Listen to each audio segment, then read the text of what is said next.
A very good evening to everyone. Am I audible? Yes, madam.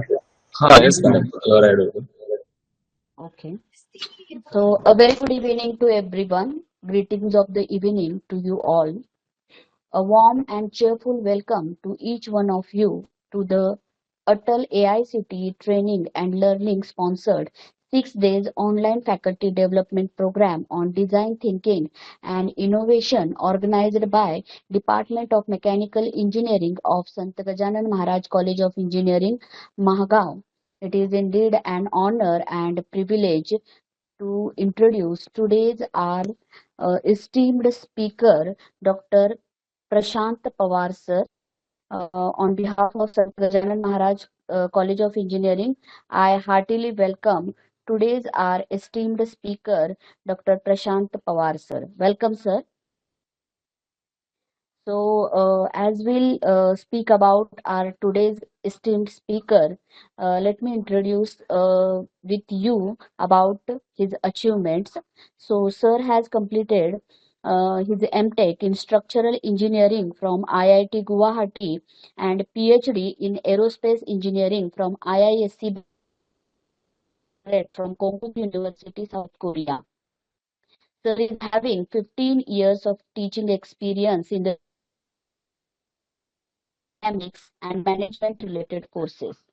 Sir is also having more than 15 years of research experience in the field of structures, microfluidics, and rural technology developments. Speaking about the awards, Sir has thesis award from IISc Bengaluru.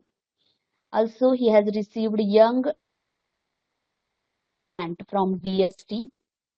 Also, he has received Best Teacher Award from PAH Solapur University, Solapur. Sir is also awarded AICTE Vishweshwaraya Best Teacher Award from AICTE New Delhi. Has published more than 70 papers in national and international journals, PhD students and guiding 4 PhD students. Sir is also received research grants for more than rupees 4.5 crore from 6 projects and received consultancy for more than 2 crore. Sir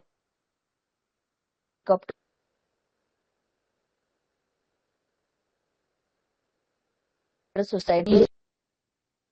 So we are very honored and privileged to have such an esteemed speaker with us.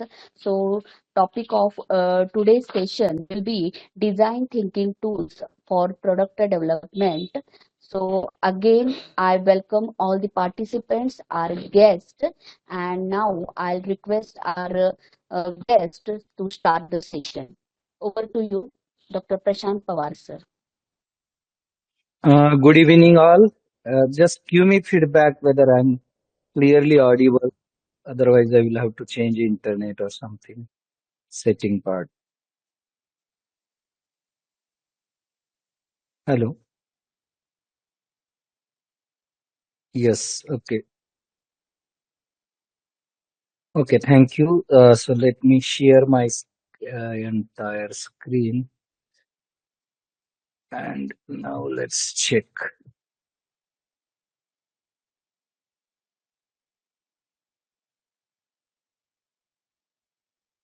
Something has gone wrong.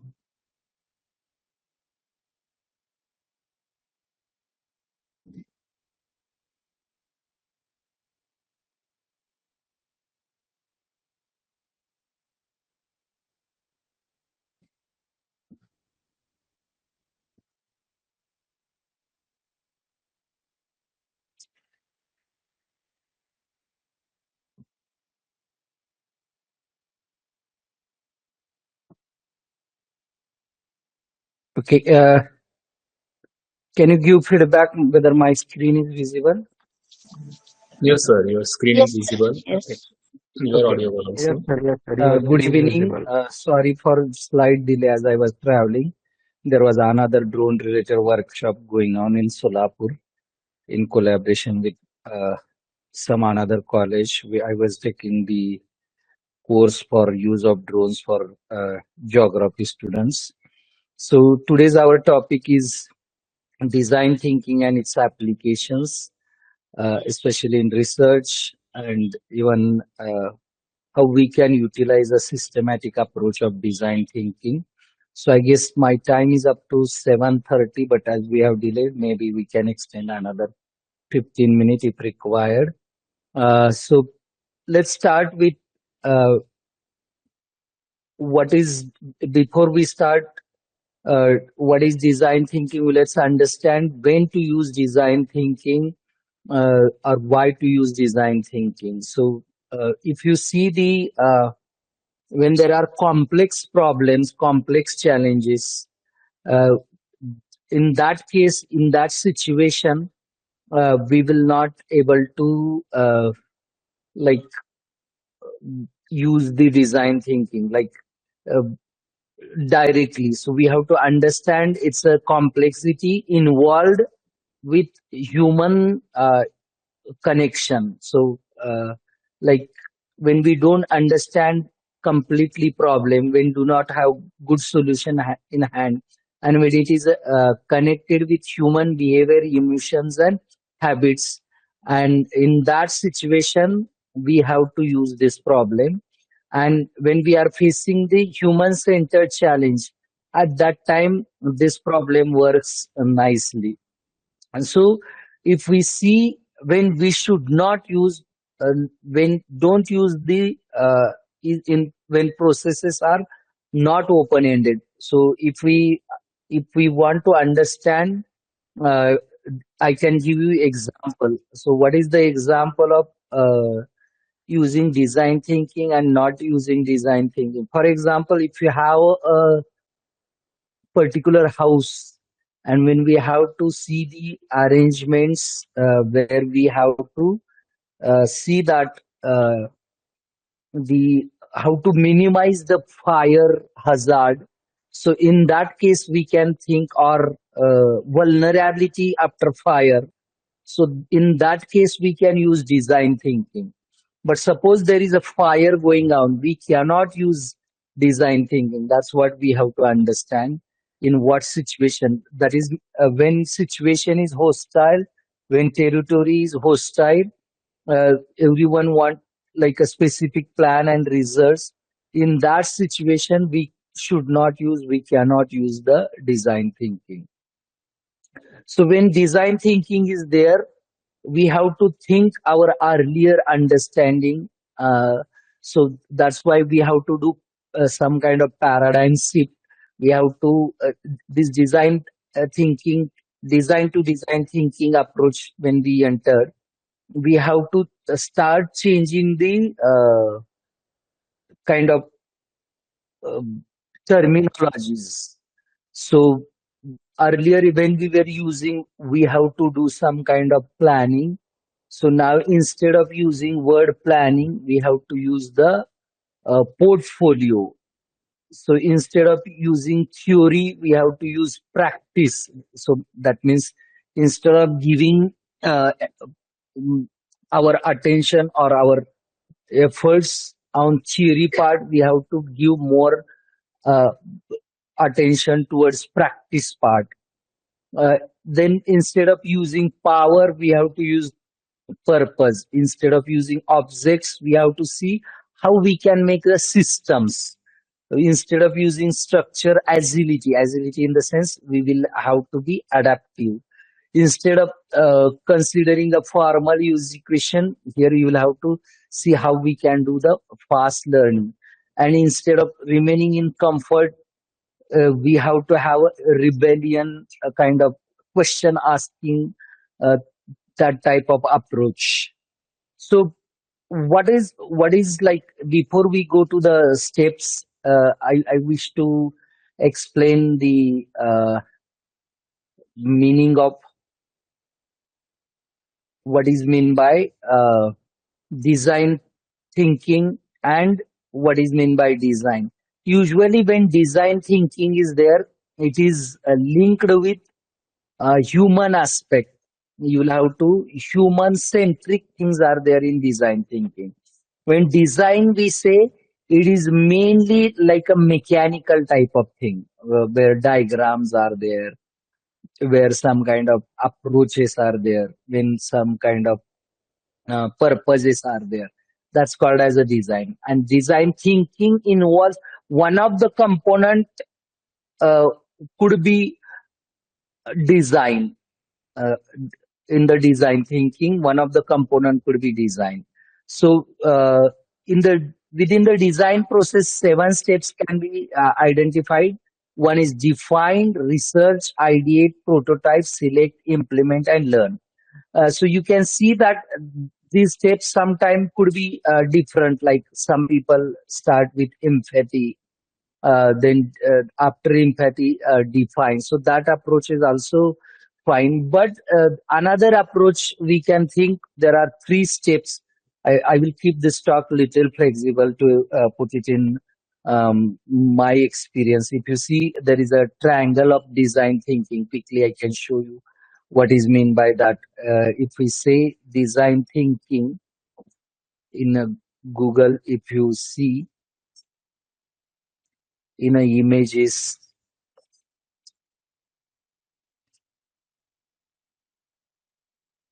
so there will be, yes. So this is very important part you'll have to understand. This is called as uh, 3 things. Desire, is it visible? Desirability, then comes feasibility and viability. So can someone respond whether my this board is visible? Okay, now it's more clearly visible. Oops. Okay. Uh, so here comes desirable, feasible, and viable. So what is mean by when we start the design thinking? This is another foundation you'll have to understand. Uh, we start here actually when something we want to make something. That's called as I have a desire to make a certain product. That's what do people desire? So we ask, it may be customer, it may be particular person for whom we are making the product. So essentially, we are asking the human involved in the process, what do people desire? Then comes feasibility. Once we desire something, for example, I give example that when I want to travel from my home to my institute, which is about 8 kilometers from my house. So, and I have to go through a crowded holy place, Pandharpur. So, if someone asks me how should I fly to my college, that's my what should be my desire. Obviously, my desire will be I should fly from here to college. That's someone may say, sir, how is it possible? That then it comes the next. Is it technically possible to build the solution? Is it possible to fly? All of you know that with the drones or maybe helicopter and maybe some kind of vehicles which can be flown in the sky. Is it possible, technically possible? The answer is yes. Then third question is like, can the company make the profit, or is it financially viable? Is it financially viable? That we have to answer. So maybe like the way I want to fly, it's not financially viable, and that's why it will be very difficult for me to use that solution. So that means the goal as per the design thinking is the solution which will be desirable, feasible, and viable, made be for the customer, made be for the company, and that's what we have to find. That is called as the golden spot here. So as a solution for the from the design thinking perspective. So before I go to the steps, once again I will focus on this 3 points.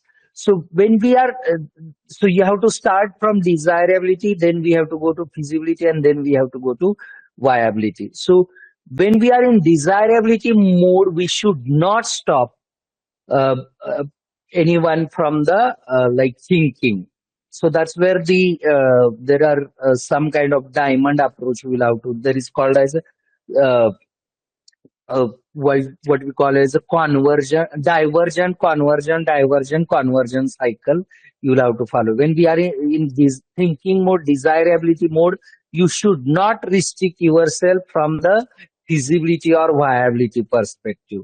And when we expand your thought process, when we get as many as possible solutions, then you'll have to restrict, you'll have to bring back to the feasibility, so that will reduce the number of solutions, and further you can think how we can apply the viability solution. So coming back once again, I will come to the whatever points I suggested. So I will show you those here, thinking how we can think.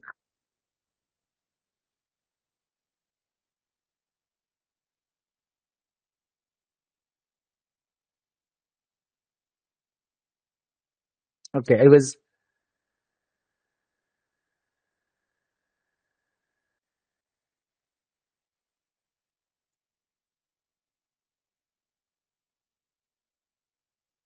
okay. So as I was telling, there will be steps where you'll have to thinking divergent, convergent, divergent, and convergent. So first we will come back to the typical steps or typical stages of in the design thinking. Usually, people utilize this. First step is empathize. I guess we should shout because I will not able to understand who is participating, what you people are doing. So what I can do is we can take this and shout these steps. So first one is empathize. Next could be define. Third is ideate, prototype, and test. Usually these five steps are utilized. Can we unmute and shout these five steps so that I can understand who are the audience? Empathize, you can repeat after me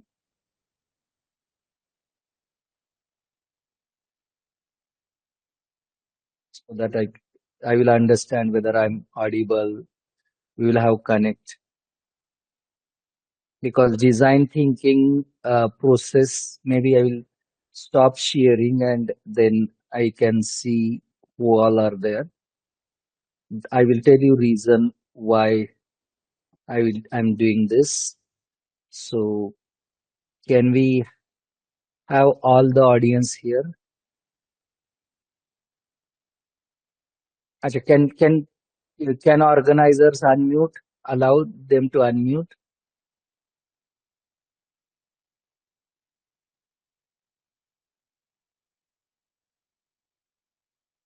Yeah, you can unmute and shout these steps. So if you can,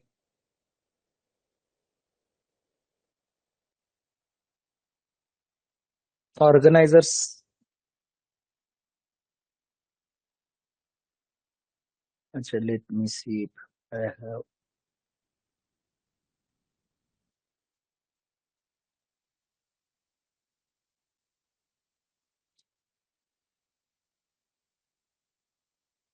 Okay, maybe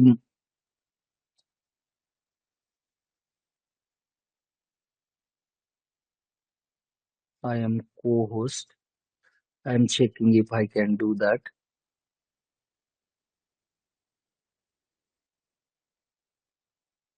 Organizer is not responding. Can you, because this in design thinking, all muted. 1 minute, huh? I'm checking, otherwise we'll continue. Organizers,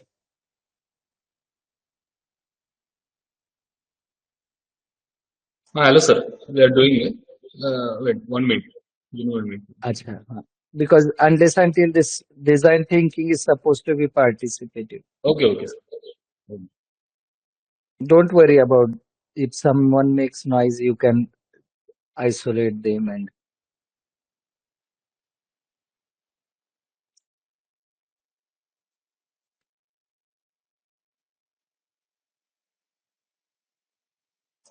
Okay, sir, done. All are done. unmuted. Yes, sir.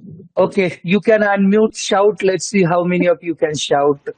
So you can repeat after me. Empathize, define, ideate, Empathize, prototype, test. Empathize, You can unmute. empathize, Let's define, see how much prototype, noise you can make. prototype, Very good, very good. Let's see prototyping how many of test. you are young. 5 steps are there. I will share on the Emphasize. screen. You can read loudly. So let me see. Empathize, No Emphasize. noise define, here. How many? test, We have prototype. almost Define. Ideate. 160 Prototype. participants. Let's see whether Google responds to it. Everyone is allowed to unmute. Empathize, Empathize, define, empathize, define, ideate, Empathize. prototype, Ideate. test. Ideate. Prototype. prototype, Define. Prototype. Test. define, So typically people use these 5 steps, but I have similar align my steps are little aligned with this. So quickly we will run through this, and then maybe now you can unmute mute yourself. We will come back to our presentation. So before again, I'm going to presentation. Let's see this two diamond diagram they call it. So empathize is usually a kind of research. In this, what we are doing is which stage we are using is called as a divergence stage, and then we are kind of defining stage is kind of synthesizing. It's called as a convergent. So what is meant by divergent? You are not controlling your thoughts. You are allowing to expand as much as possible, and then in case of defining state, you are kind of reducing the number of thoughts, and then you are uh, again using the So your presentation is not visible. not visible. Oh, sorry. Thank you. थोड़ा सा teacher वाला गुण होना चाहिए ना हमें. Okay, thank you, madam. Now am I visible? I will repeat this part. Am I visible, audible? Yes. Yes. So let's Yes, sir. unmute option be in your hand, but please ensure that you mute once your things are over. Okay, here you see that this is usually called as double diamond diagram. So in this, what we call research or empathize, in this case, it's called as a divergent. So we are expanding our thought process, and once we collect as many as number of thoughts, what we are doing is we are using conversion process, where we are reducing number of thoughts and trying to kind of concretize the thoughts. Then we are doing again a diversion process that's called as ideate, and from ideate again when we are going to the prototype and evaluation stage, it's a it gets a reduce. So that's how we have design thinking process we have to understand.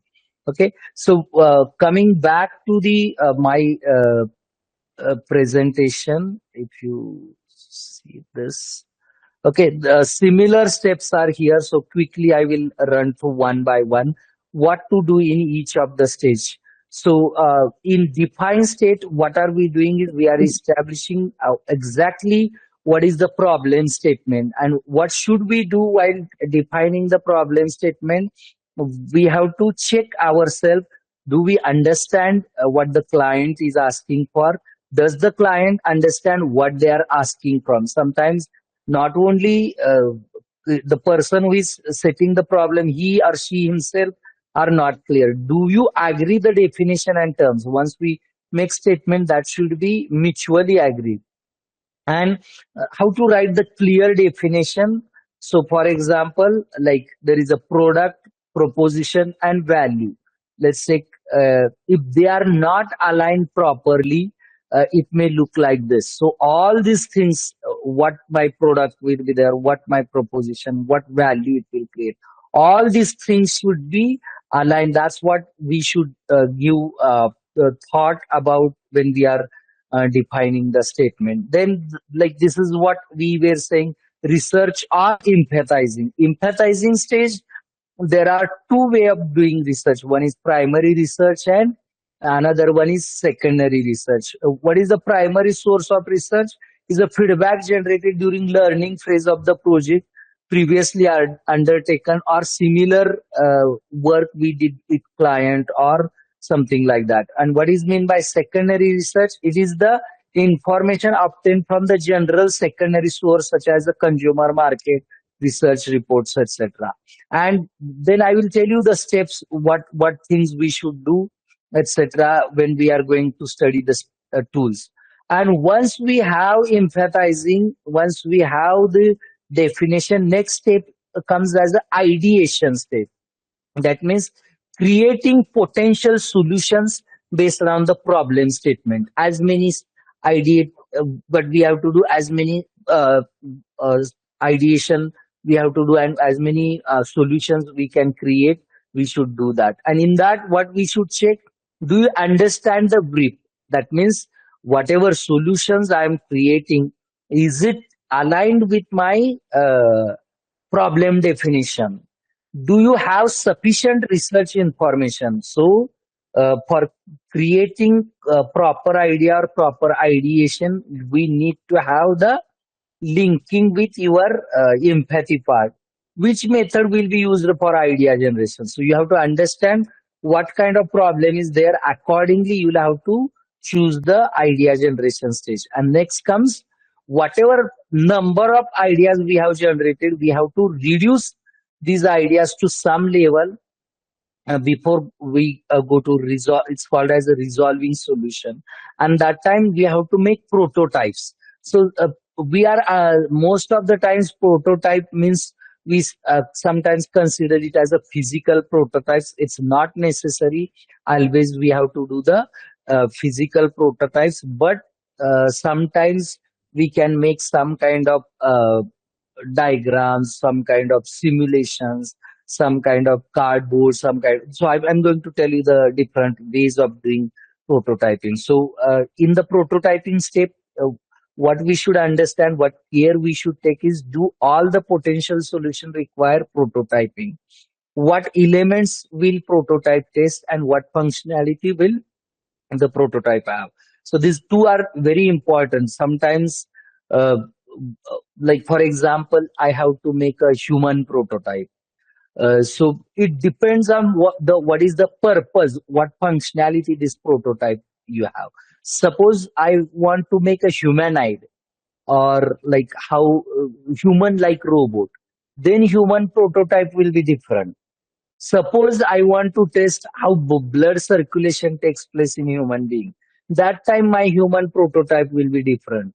Or suppose I want to use this human weight, uh, some kind of sitting in the vehicle, and I want to understand the influence of weight of human being, that time prototype will be different. So this way you'll have to understand the particular purpose of prototype of a particular product or process or system to be made uh, out of the ideas we have generated. And based on the prototype, we have, it's called as evaluation also process. It's called as a select. And in the select stage, what we are doing, the in this stage, the point at which one of the proposed design solution is chosen for the development. So finally, mostly 5 steps are utilized in the design thinking. It's called as a select or evaluation. So basically, just now we had repeated. So the steps I explained. In this step, what are we doing? Does the design meet the defined need of the brief? So whatever problem statement we have made, whatever prototype, through the results of prototypes, Do you think that design purpose is served? Does the audience resonate with this design? Or does this design resonate the target audience? Can this design be produced in time or budget? So now you might have linked these questions with those first 3 points. Do you recall that? I can go back and we can understand what we had considered. I had also one more diagram. I will put it here.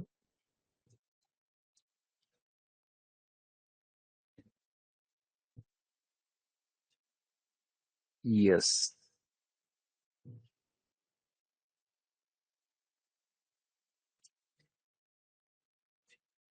Okay. So now you might have understood the final evaluation step comes whatever desired, is it feasible, viable, all these 3 things are being checked, in the last evaluation step. So here it says, can the design be produced on time and on budget? It's linking with what?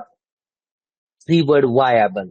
So can now just to take some break, can all of you unmute and shout loudly these 3 words? Desirability, feasibility, viability. Desirability, Desirability, feasibility, feasibility, viability. viability. Feasible, viable. Okay, Feasible, fine. viable. There be big noise. Towards the end of the talk, you should keep shouting desirability, feasibility, viability. And this sequence Okay. is important. So it's not with any sequence. Everything should start with desire. So what do people desire? Whether technically it's a possible to build solution. Is it profitable or is it financially viable? So you can see it's a last part evaluation step. We are linking with all the 3 points. Next comes, so this up to this design thinking, and further we can also see implementation step. So delivering the solution to based on the design brief, and the last one is learning or obtaining the feedback, whatever. So it's for the improvement. These are the kind of repetitive cycles. So let me quickly take one example, like what we were working, like solar drying solution, how we can think of. So for example, we want to make a solar dryer, and how we can understand, like define the brief.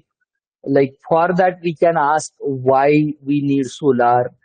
So what are the things related to solar? We have to understand, like uh, for drying agricultural fruits and vegetable with low price, and what we can do the in case of what are the processes and things involved in the dryer step. Then we have to do research, that is we have to understand the background, what is meant by solar dryer, what is meant by different other drying processes, spray drying, convection drying, osmotic drying.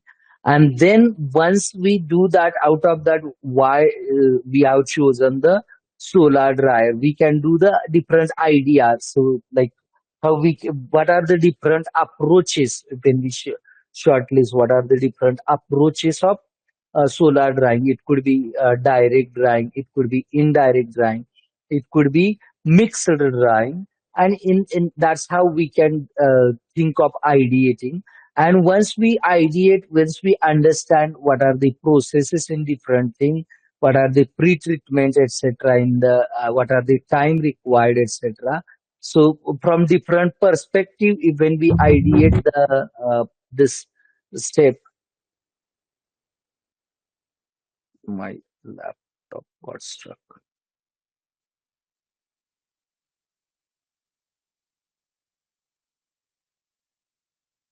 Just it got stuck. Let me restart. Is it?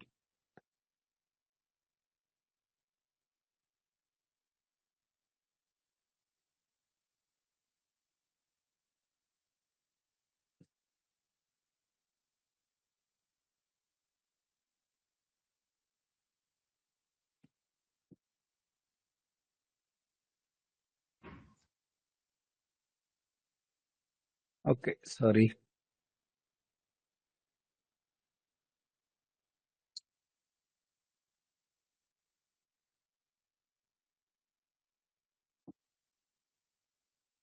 Okay. So, am I visible? Whether my slides are visible?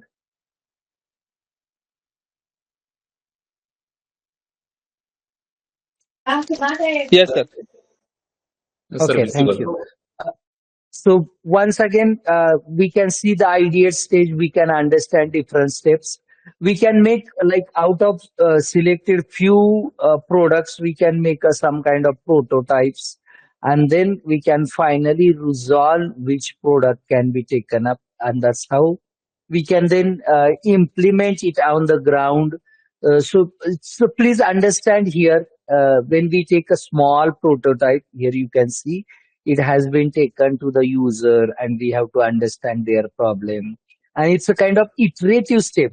It's not once we reach to the implementation step, once the prototype. So we through what happens through prototype, we get more ideas what customers, what we were expecting and how customers are using. So then through that we can do small modifications again, and iteratively once we do 2 to 3 iterations, you may reach to the final product which is kind of acceptable by majority of audience, majority of customers. And that's how towards the end we should take feedback, learn what can be done, etc.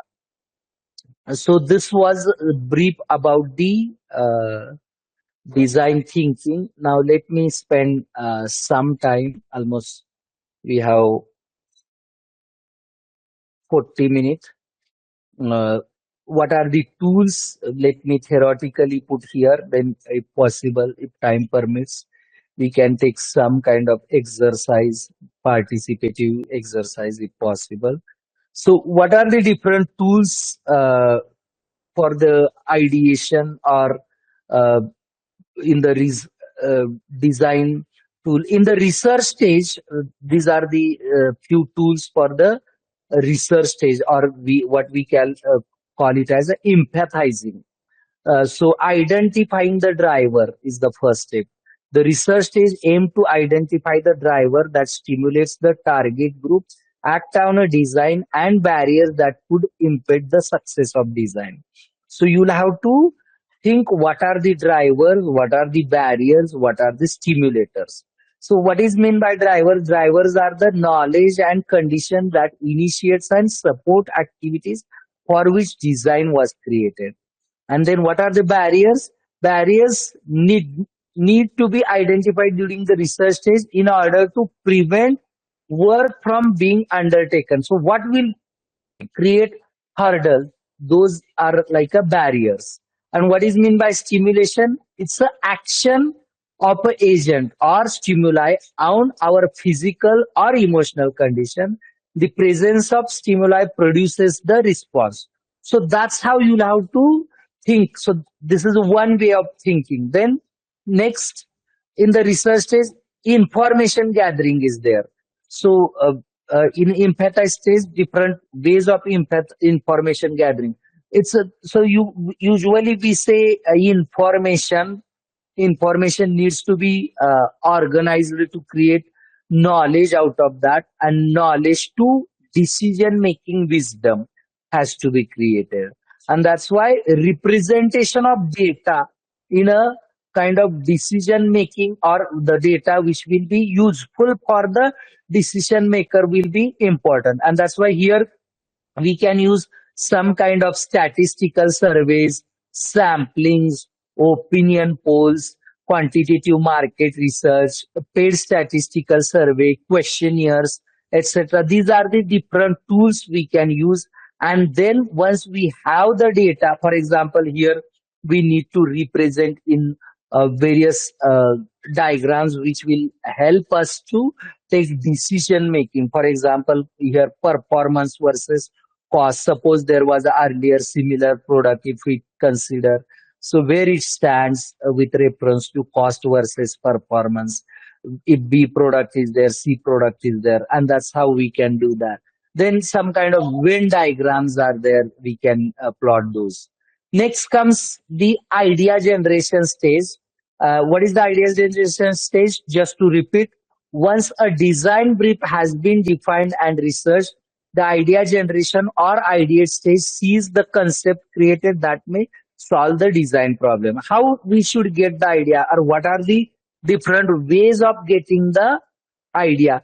So in idea generation, basic design direction is important. What is mean by design direction? Starting from a given point. Usually we think something and from there we can start thinking. Designer can think into specific direction in order to generate new ideas from the existing design. So sometimes when we go empathizing, usually we take some or other similar product. So what is how just now we have understood diversion, conversion, and transformation. So these are three different aspects we have to think in design. What is meant by divergence? Moving away in a different direction from the common point. That means we are going into expanding mode. What is meant by conversion? When we have lot of ideas, we have to reduce or concentrate on some of the points, like coming together of two or more entities towards a central common point. And what is meant by transformation? A qualitative change of appearance, totally different from one form to another form. So these are the three different design directions you can think. What are the other ways of generating ideas? There are different ways. It's not only one way. So will the design solution be different or similar? Will it stand out or blend in a with some competitor? So sometimes people think that let me make a totally different. Like for example, I will give you example of Nokia to iPhone journey. So that will be easy for you to understand. So imagine those who have used the Nokia. I don't know if some young audience are there. They might not have used Nokia button phones. Now also they are there. So button phones. If suddenly, let's imagine that iPhone would have introduced the phone without buttons, without any buttons, simply touch. Will it, or do you think it would have been acceptable? Some may, some of you may be thinking, why not sudden transformation, complete transformation? So some people might have thrown it away. I cannot handle the phone which does not have buttons at all. So slowly people took transformation from reducing number of buttons to two buttons to no button. So that's what you'll have to understand how customers will accept. That's what we have to, there is sudden change, may be accepted, may not be accepted. And that's what we will have to think how customer may accept. Similarly, here are some more strategies. What are the unique selling points? Clustering. Can we take different good things from different products and include in that? So for example, people say that there was a whether smartphones are good because of alarm in the phone, whether is it because of SMS system, because of telephonic, or is it because of some kind of apps and games, etc. But it's nothing but uh, in kind of clustering of different applications, different functionalities in one product. Then there could be inclusive design. So what are the things which we can include and what are the things which we can exclude? Sometimes when you are trying to and you can also understand, if you give everything in one go, no one will buy your product next time, or it may take lot of time for development, or your system processors may be there, things may be there, it may not be ready to include everything. And then you that's how you'll have to go version by version. That's what you have to think. Mm. Maybe now you can unmute and give your quick one one or two comments so that I will get little break. I'm continuously talking. Is it good? So I explained you design thinking. Then I'm now telling you the tools of different those 5 steps tools I'm telling. You can unmute, talk, let there be noise. म्हणजे आप लोग सोएंगे नहीं, काही लोक झोपले असतील तर झोपणार नाही. If some of you are sleeping, you can get up. I know only 3 languages. Sir, good knowledge. बहुत jealous. Yes. Is it good the way I'm presenting? Yes, sir, it is very good. Yes, sir, it is very good. Okay. Good. So I'll explain 2-3 more tools and then we will some kind of start using tools also. So it's a very good tool. All of like it's a similar to like what I feel nowadays. How to become as an academician smart. We should learn little bit about design thinking. You should learn little bit about Python and also a little bit about AI, ready-made tools you should able to use. So these 3 things, and of course communication is there. Little bit maths improvement. These are important things to remain smart in spite of you come from any background. I feel these are important tools, especially for engineers or to remain more active or to keep your brain more active. Should I continue? Yes, sir. So in between, once again, all of you can unmute and we will have shout of these 5 steps so that towards the end you will take unmute. Empathize, Empathize, Empathize, define, ideate, ideate, Ideate, prototype, test. protest, test. Yes. Ideate, Empathize, empathize, define, ideate, test, prototype, prototype, test. define. Okay.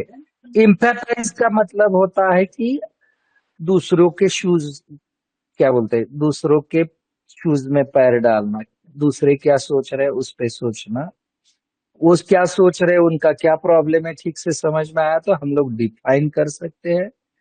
Define हो जाने के बाद हम उसको solution देने के लिए थोड़े आइडियाज दे सकते हैं. बहुत सारे आइडिया आने के बाद आइडिया कम करने के लिए हमें प्रोटोटाइप करके देखना पड़ेगा कि कौन सा आइडिया अच्छा है कौन सा. तो वो प्रोटोटाइप से फिर शॉर्टलिस्ट हुए आइडिया हमको टेस्ट करने पड़ेंगे.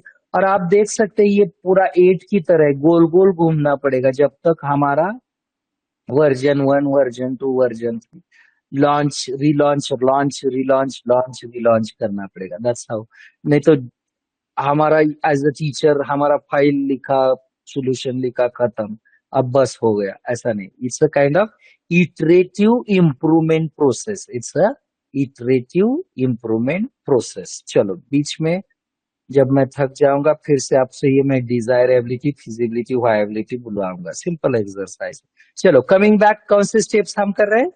आइडिएशन के टूल्स हम सीख रहे हैं. चलिए. So theme-based thinking, idea generation ka one more way is theme. What is mean by theme? Designers often have to face challenge in fitting large quantity of information into formats with limited space. बहुत सारे लोग हमको idea generation के stage में देते हैं और वो बोलते हैं कि हम मेरा भी इंक्लूड होना चाहिए सजेशन, मेरा भी इंक्लूड होना चाहिए, मेरा भी इंक्लूड होना चाहिए. So in that stage what we can do is you can have the ideation in a thematic form. Like for example, here are some examples of themes. Keep it short and simple. Top down and bottom up approach. Focus. Select only key messages element as focus. So that product should give only key element of information. Maybe there is another Occam's razor rule. What it says is that the principal states element that are not really needed should be pared back to produce something simpler, and in doing so the risk of introducing inconsistencies, ambiguities, and redundancies will be reduced. So you have to take different themes. Then here are some examples. In the time constraint we can skip, but so there is something called as the Python philosophy. What is Python philosophy? Beautiful is better than ugly. Simple is better than complex. Sparse is better than dense. Readability counts. Uh, Something like that. Then there is something called as white space. There is something called as graphic impact. So different design it takes. Text minimization, scale. This is another important one is user-centered design. And there is something called as a Tim Tau TDI. That is, there is a more than one way to do it. Sometimes we get stuck. There is something called as known bias. हमको ये method पता है, इस method से ही जाएंगे क्योंकि हमने बरसों से वही तरीके से करते आ रहे हैं. इसलिए हमें कभी कभी फीडबैक वो डोमेन के आदमी को बुलाने का ही नहीं. So we should call sometimes. So I have done lot of research in mechanical engineering. If you search about my research in Google Scholar you will see that I have done so many good things. It's my feeling, of course, but sometimes I tell that I was not expert in that domain. That's why I didn't had hindrance, technical hindrance. So that's why there is more than one way to do it. Then there is something called as inspiration and references. So what is mean by inspire? हम बोलते हैं कि यहाँ से inspiration लिया. Sometimes we call it as smart way of copying. So idea generation में ये भी होता है. Inspiration is essential in any creative activity and design is no exception. सब जगह में inspiration होता है, reference, मगर उसमें हमें जो कॉपी का धब्बा लगता है वो नहीं होना चाहिए. Then there are two things. One is resolve and another is resonate. What is mean by resolve? To decide, bring to a conclusion or end. Otherwise सोचते रह रहे, हम एक जगह स्टॉप नहीं कर रहे, आइडिया जनरेट कर रहे. और दूसरा रेजोनेट. हमारे जो आइडियाज है हम हर जगह सुनाने के बाद क्या हमें कौन सा आइडियाज रेजोनेट हो रहा है. सो resonate. So out of whatever ideas we have generated, which ideas are making more impact? Then idea generation के these are different methods. One is well known is brainstorming. But brainstorming में क्या होता है कि बहुत बार कोई लोग हावी हो जाता है. And then those who are like introvert thinkers, they may not get chance. And that's why we have to have brainstorming के rules होना जरूरी है. And you can see here, do not criticize, keep the process manager free, avoid to resolve, work to a target, clock watch, then let go, be inclusive. उसके बाद एक brain writing वाला भी ये होता है. ब्रेन राइटिंग वाला क्या होता है, उसमें स्क्रिबल. हम लोग जो लोग बोलने में माहिर नहीं मगर अच्छा आइडिया आता है. हमारे जैसे एक्सट्रोवर्ट लोग होते हैं, they are good in talk, but कुछ लोगों को आइडियाज अच्छे होते हैं मगर बोलने में दिक्कतें आती है. So for them what we can do is you can have the scribble, say and slap. So you can ask them to write on sheet of papers, etc. And then finally they can stick it and some you can see whose ideas are better. That's another way of doing this thing.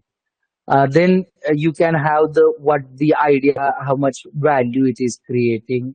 Then you can see the aesthetic way, prestige, significance, all these things we can see. Then there is something called as inclusion, and then there is something called as sketching. Then there is a presenting of ideas and thinking in the form of images. You will have to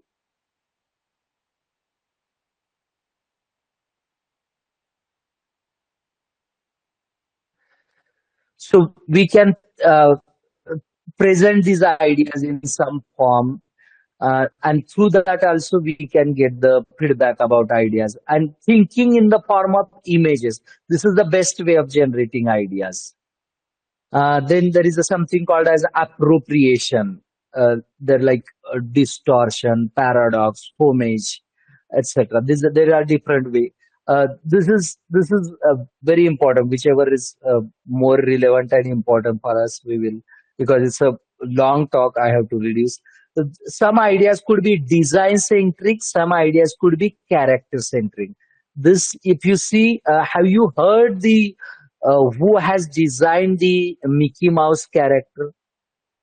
Very few people may know it, but there is it's a character centric. It's not designer centric.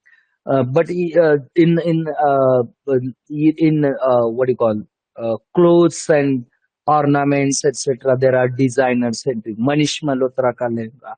So that could be like a designer thing. Designer centric. That process is called as a personification. Then there is something called as visual metaphors, some kind of rings and things like that. And then modification state, like there is something called as intervention, omission, opposite, two in one. So these are for modifying the existing products. You can use these different approaches. Something called as intervention, omission, and opposition, and sometimes it's called as a two in one. Next comes thinking in the form of shapes. There could be thinking in the form of colors also, thinking in the form of shapes. Is it creating harmony? Is it creating balance? Is it showing the drama? This could be in the form of your color, posters, or products, or etc. Next, there is something called as a thinking in the form of proportions. Thinking in the form of proportions. This is very important and very interesting. Here I spend sometimes. So can you see here design? So if this black dot is a odd number, and that's why it is uh, highlighting more. For example, photographs. So how here there is something called as rule of third. So can you see, if someone is standing here, then photograph will come. So now you can improve your photography style by looking it. This is called as a rule of third. This is called as a rule of odds. So if you have even numbers, it may not. There is some very interesting rule of design that's called as a golden section. So golden section, what is golden section? It was developed, first identified by Leonardo da Vinci. God has created us beautiful because there are these ratios are in the form of golden sections. It's called as 8:13, or it's called as 1:1.62. What is meant by that? It's a very interesting part. So ये जो हमारा नाभि है, नाभि के ऊपर का part जो हाइट है हमारा, वो 1 पार्ट होगा, तो नाभि के नीचे से नीचे वाला जो हाइट रहेगा वो 1.62 रहेगा. God has created like this. For example, हमारा नाभि के ऊपर का जो पूरा पार्ट है, उसमें जो हमारा हेड वाला पार्ट वो रहेगा, अगर एक, तो नीचे वाला पार्ट रहेगा 1.62. या तो हैंड वाला भी ले सकते हैं हम, हैंड वाला पार्ट. यहाँ से एल्बो तक का पार्ट अगर एक है, तो यहाँ से यहाँ तक का पार्ट 1.62. यहाँ से हमारे ज्वाइंट का जो लेग वाला पार्ट है वो भी हम कंसीडर करेंगे, तो वहां पे भी गोल्डन सेक्शन आपको दिखेगा. ये पार्ट जो है वो 1 रहा, तो this part will be 1.62. This is the God's creation, we can see. And similarly, in book, it may be book, it may be bottle design. Whenever you make things in this format, your things will look in a proper proportionate, proper numbers. So similarly, you can utilize the Fibonacci series. What is Fibonacci series? Either you take 1:2, or 2:3, or 3:5, or 5:8, or 8:13. Like this 8:13 it becomes a golden section, and likewise. So this is how we can do. Sometimes we don't take care of such a simple things. So these are the very good points. Sometimes we have to think about the idea generation in the form of sometimes color as I was telling you, colors also tell some stories, and that's how you can think of different color has different meaning. These were the whatever suggestions I could cover in a small whatever time we have. Now we'll see the tools related to prototyping. What do you mean by prototyping? How what we can think about prototyping. In prototyping, design is a creative discipline that can generate many solutions to a particular problem or brief. But design thinking does not stop once a workable ideas has been generated. An idea or concept needs to be worked up or rendered so that it can be developed or advanced towards a final result. तो final result को जाने के पहले कौन सा design हमें select करना है, तो that time we need a prototyping. So what are the different ways of prototyping? So it could be storytelling, it could be flexibility, it could be a design leg, it could be adaptability. So what are the types of prototypes? It could be sketching, it could be something called as mock-it, जो हम लोग किला बनाते दिवाली के time पे मिट्टी का, उसको बोलते हैं I guess maquette. Then models, you can have a printer's dummy or you can have some kind of scales. And then comes the implementation stage. So implementation stage पे हमें सोचना चाहिए क्या फॉर्मेट है, क्या मटेरियल है, फिनिशिंग है, media है, स्केल्स है, thinking big, thinking small, series and continuity. चलिए, सो थोड़ा हम इसको कंक्लूडिंग फॉर्म में मेरे कुछ एक्सपीरियंसेस है that I will try to link. तो ये जाने के पहले फिर से थोड़ा आप लोग, मैं शेयरिंग स्टॉप करता हूं और आपको बोलने का मौका देता हूं. You can do unmute. Stop हो गया? अच्छा, आप लोग अनम्यूट कर सकते हैं. अभी तक सब लोग हैं शायद. अनम्यूट कीजिए और ये बोलिए, क्या बोलना है हमें? Desirability, feasibility and viability. इसका हमें गोल्डन सेक्शन लेना है, वो देगा हमें करेक्ट डिजाइन थिंकिंग सॉल्यूशन, है ना?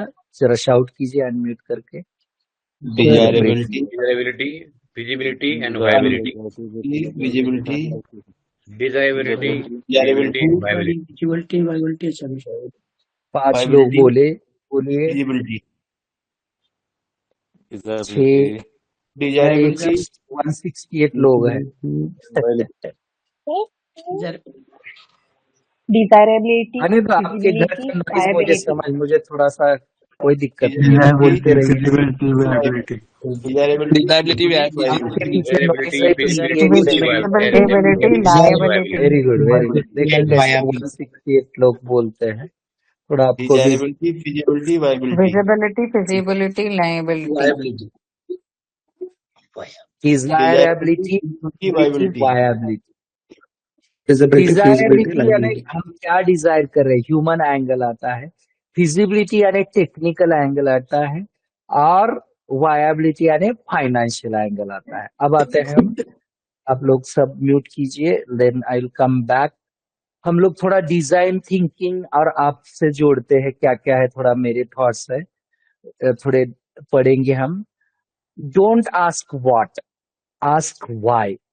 हम जब डिजाइन थिंकिंग के बारे में सोचते हैं तो हमारा अप्रोच व्हाट की बजाय व्हाई से शुरुआत करना चाहिए. आस्किंग व्हाई क्या मिलेगा हमको ये फ्रेमवर्क से, is an opportunity to reframe a problem. Why should I do change my existing product, why should I change the product. Redefine the constraint and open the field to more innovative answer. Why पूछने से हमें क्या मिलेगा? It will redefine the constraint and open the field to a more innovative answer. Instead of accepting a given constraint, ask whether this is even the right problem to be solved. बहुत बार यही problem होता है कि problem हम solve कर रहे, is it the correct problem I am solving. This is as true in responding to a brief or designing a new strategy for a company as it is a striking Yes, sir. a meaningful balance between work Hello. and life. हाँ Sir, बोलिए। PPT not visible, sir. Presentation is not हाँ visible. Thank you, मैं ऐसे ही बोल मेरे फिर से मैं भूल गया। Thank you. अब देखिए, हाँ तो हमने क्या शुरू करना है, व्हाट की बजाय क्या शुरू करना है, why. What we will get the advantage, instead of accepting the given constraint as it is, we will go into rebellion mode. And उस सबसे पहला तो ये problem, should I solve it or not, is it the correct way of problem, is it the correct problem I am solving. That's one way. Next, make it visual. आप block diagram बनाते जाइए. Instead of text, you start taking blocks. So visualization gives you lot of clarity. It's called as a brain mapping. We can do some exercise. Why questions that will help you. Like record your observations and ideas visually. कुछ कुछ diagram बनाते जाइए. Even if as a rough sketches in a notebook or a picture or your camera phone. That's a one way of thing you can take. Uh, Build your habit. Open your eyes. This is another message I want you to give. We spend most of our lives. छोटे sentence है, पूरा ध्यान देके पढ़िए. आप खुद पढ़ते जाइए म्यूट रख के, लाउडली पढ़ते जाइए, ये इम्पोर्टेंट है. मैं थोड़ा और फोकस हो सकता है. हाँ दिख रहा है क्या? अच्छा. We spend most of our lives not noticing the important things. The more familiar we are with solution, the more we take it granted. जो हमें बार बार चीजें दिखने लगती है तो हमारा ब्रेन इग्नोर करता है.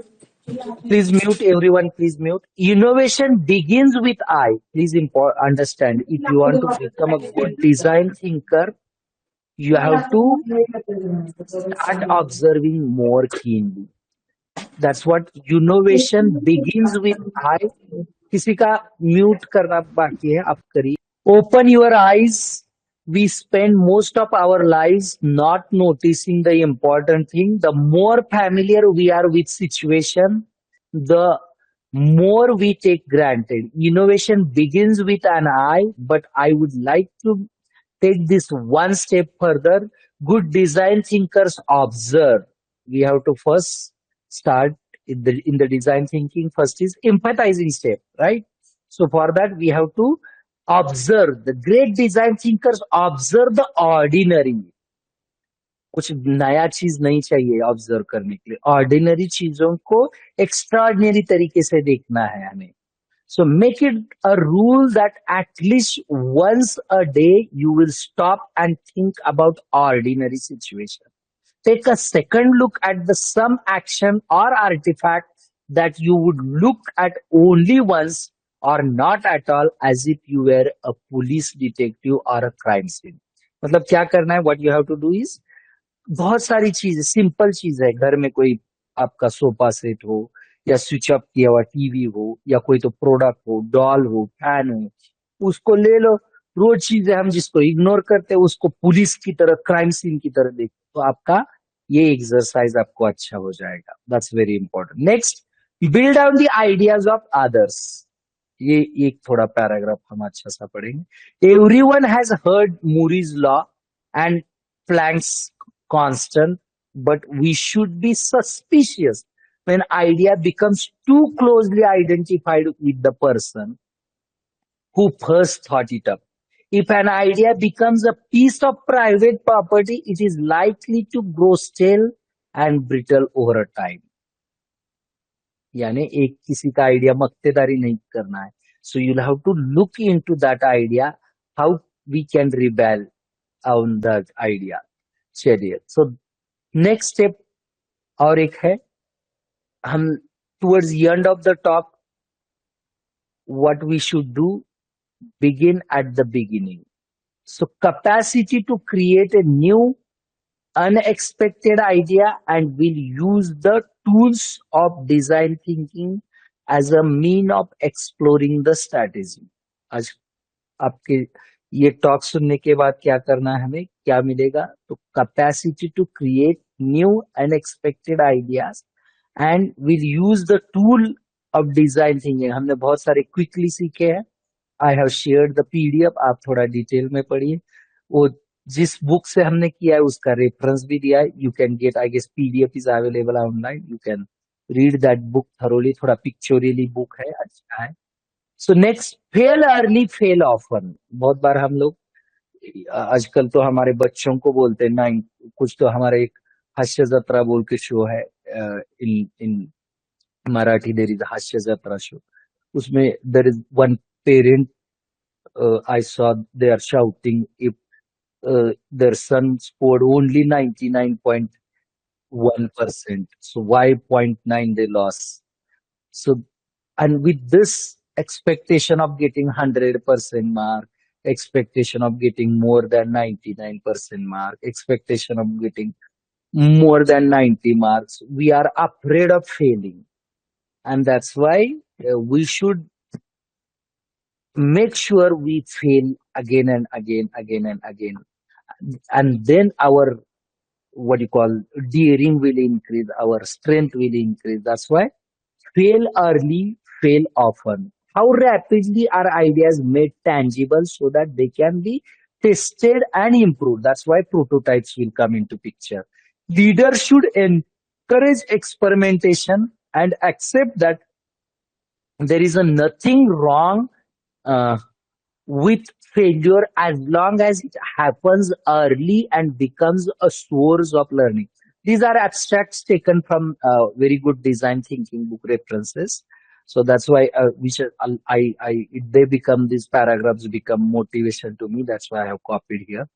Prototypes needs to be testable, but they do not need to be physical. So this is a misconcept we have. That's why prototypes need to be testable. जो हम prototype बना रहे, they need to be testable, but they do not need to be physical.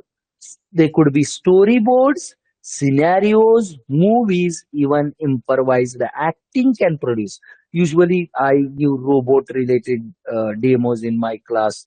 I act like a robot and I demonstrate them how single degree of freedom will, if I am a robot with single degree of freedom, if I am robot with 2 degree of freedom, etc.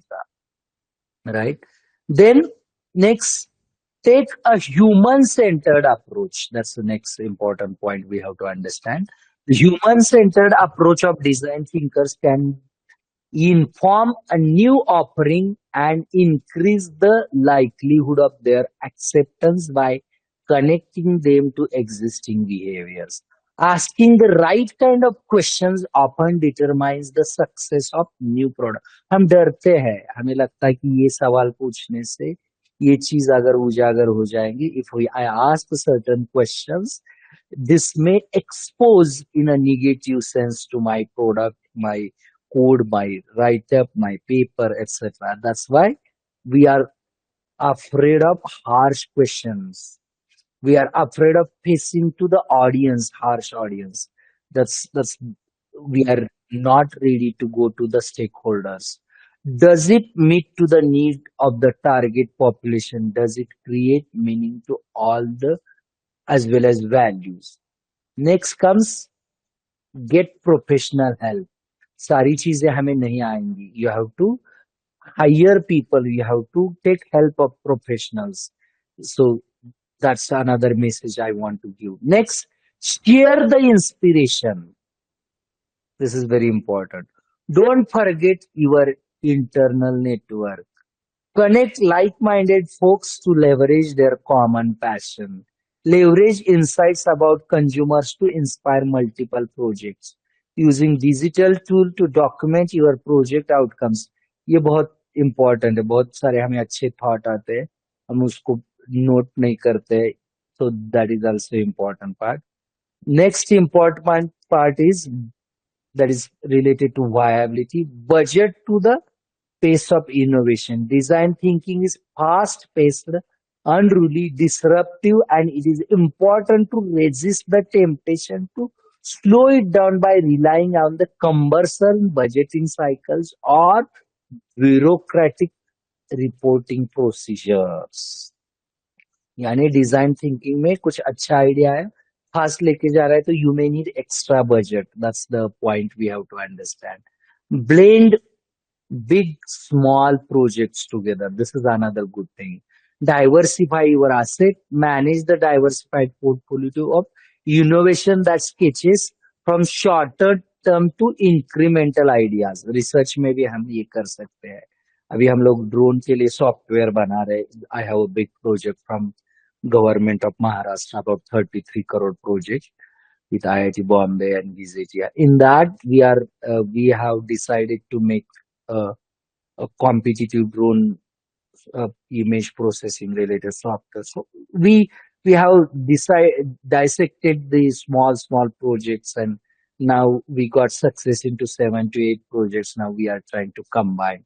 So that's what blend of big and small project we will have to do. Find talents any way you can. Design thinkers may be in a short supply, but they exist inside every organization. The trick is spotting them, nurturing them, and freeing them to do what they do best. So, if we are not a design thinker, we got the idea what is meant by design thinking. We may find like some more skillful persons in the design thinking, I guess. मेरा time खत्म हुआ, मेरा talk खत्म हो गया, right 7:30 हो गया. अब जो हमें एक्स्ट्रा लेट शुरू किया था उसमें हम कुछ कुछ बातें करेंगे. We will talk because design thinking is human centered. I have also given some micro mind maps and things like that attached with this. In आपका जो बहुत सारा लिंक्स दिया हुआ है आप देख सकते हो, वो टूल्स आप यूज कर सकते हो सीखने के लिए डिजाइन थिंकिंग. ये हमने रेफरेंस यूज किया है. So for this talk, so that's it from my side. Let's use last 10-15 minutes to have question and answer. बातें करने के लिए यूज करेंगे. So I'll stop my sharing.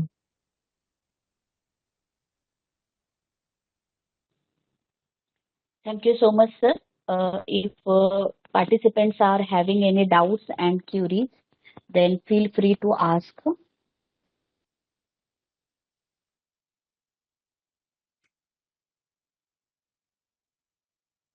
चलिए, कोई सवाल हाथ ऊपर कीजिए डिजिटली. तब तक आप लोग शाउट कीजिए एक बार. 5 हम पॉइंट शाउट करेंगे और 3 पॉइंट शाउट करेंगे. तब तक तो एटलीस्ट बोलना चालू हो जाएंगे. बहुत सारे लोग बोलते नहीं. 168 लोग हैं. आप सबको अगर अच्छा लगा है टॉक तो ये 5 चीजें फिर से शाउट करनी है. सो अनम्यूट, सबको अलाउ करो अनम्यूट करने के लिए. Empathize, define, ideate, prototype, Empathize, Hello, sir. Hello, sir. define. Define. Hello, sir. चलिए, Hello, कोई sir. सवाल पूछ रहा है? हाँ, बोलिए बोलिए. आप Sir, अनम्यूट what is कीजिए, the role बोलिए. of empathy mapping in design thinking?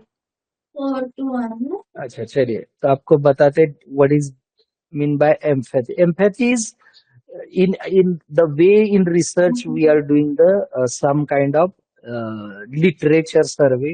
It's basically understanding the customer, because Okay. in design thinking either process or product which is uh, around a particular group of human being. Uh, Okay, suppose sir. a Thank you, sir. system is there, process is there.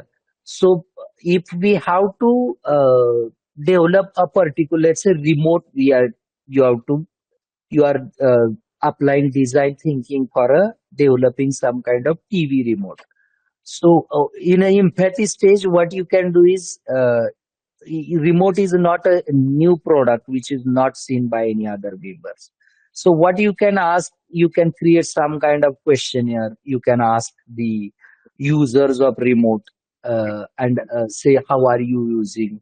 What are the difficulty? So that's some kind of questionnaire you may create. This is one way. Second, as I am just using remote, I might not have given the thoughts how I will be using this. So maybe you can do the shadowing technique. So shadowing, you can see you can sit silently and you can observe how they are using the remote, and through that we can learn. So that's another. So there are different ways and technique of doing empathizing that will help us. Very important step is that will help us to understand what is the exact problem. सब अगर सबको problem का solution is से ज्यादा 80% लोगों को problem ही नहीं पता होता है, हम लोग फेल क्यों होते हैं? तो 20% energy should be given on problem solution development, मगर उसमें सबसे इम्पोर्टेंट चीज है प्रॉब्लम क्या है समझना. Anything else? हमारे मित्र आ गए पहले, सुहास देशमुख जी, तो I we have to wrap up maybe 1 or 2 questions, then we can close. Feedback link is not No working, sir. query, sir. नमस्ते Anybody सर. have नमस्ते. कसे आहात? मजेत मजेत मजेत. Any या any थंडी any other अनुभवायला इकडे question? दिल्लीला. हो हो. थंडी एन्जॉय करायला या म्हणलं. येस येस, इकडं पण आहे. Any other question? तुमच्या टाइम मध्ये एनक्रोच केलं मी, थोडा ट्रॅव्हल लेट केल्यामुळे 10-15. आता मला वाटतं 2 नसली. सवय मोडल्यासारखी झाली रे. Sir, hello, sir. हा. या yes. Sir, how do we know that our idea or the project is eligible for the IPR? अच्छा, वो आईपीआर आपला नेक्स्ट सेशन है. Okay. Are you asking from design thinking point of view? I can Yes. quickly, maybe Suhas ji will give more light on that. But it's a इसमें IPR वगैरह बाद में आ जाता है. So unless until the idea is fascinating for the user, इसमें design thinking में center is the particular human, particular customer, particular individual. So if that product or idea it is adapted, acceptable to the our target audience, target customer, then whatever that idea we have generated, that needs to be protected legally.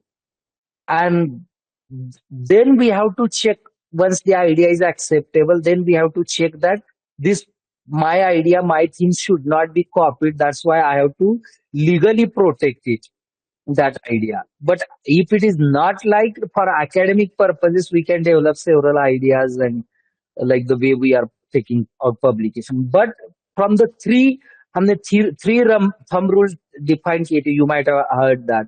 One was desirability, feasibility, Yes, sir. and viability. And once the idea stands on 3 points, if हमारे customer खुश है, then we will have to think of companies वैसे देखती कि from that, after that my role starts.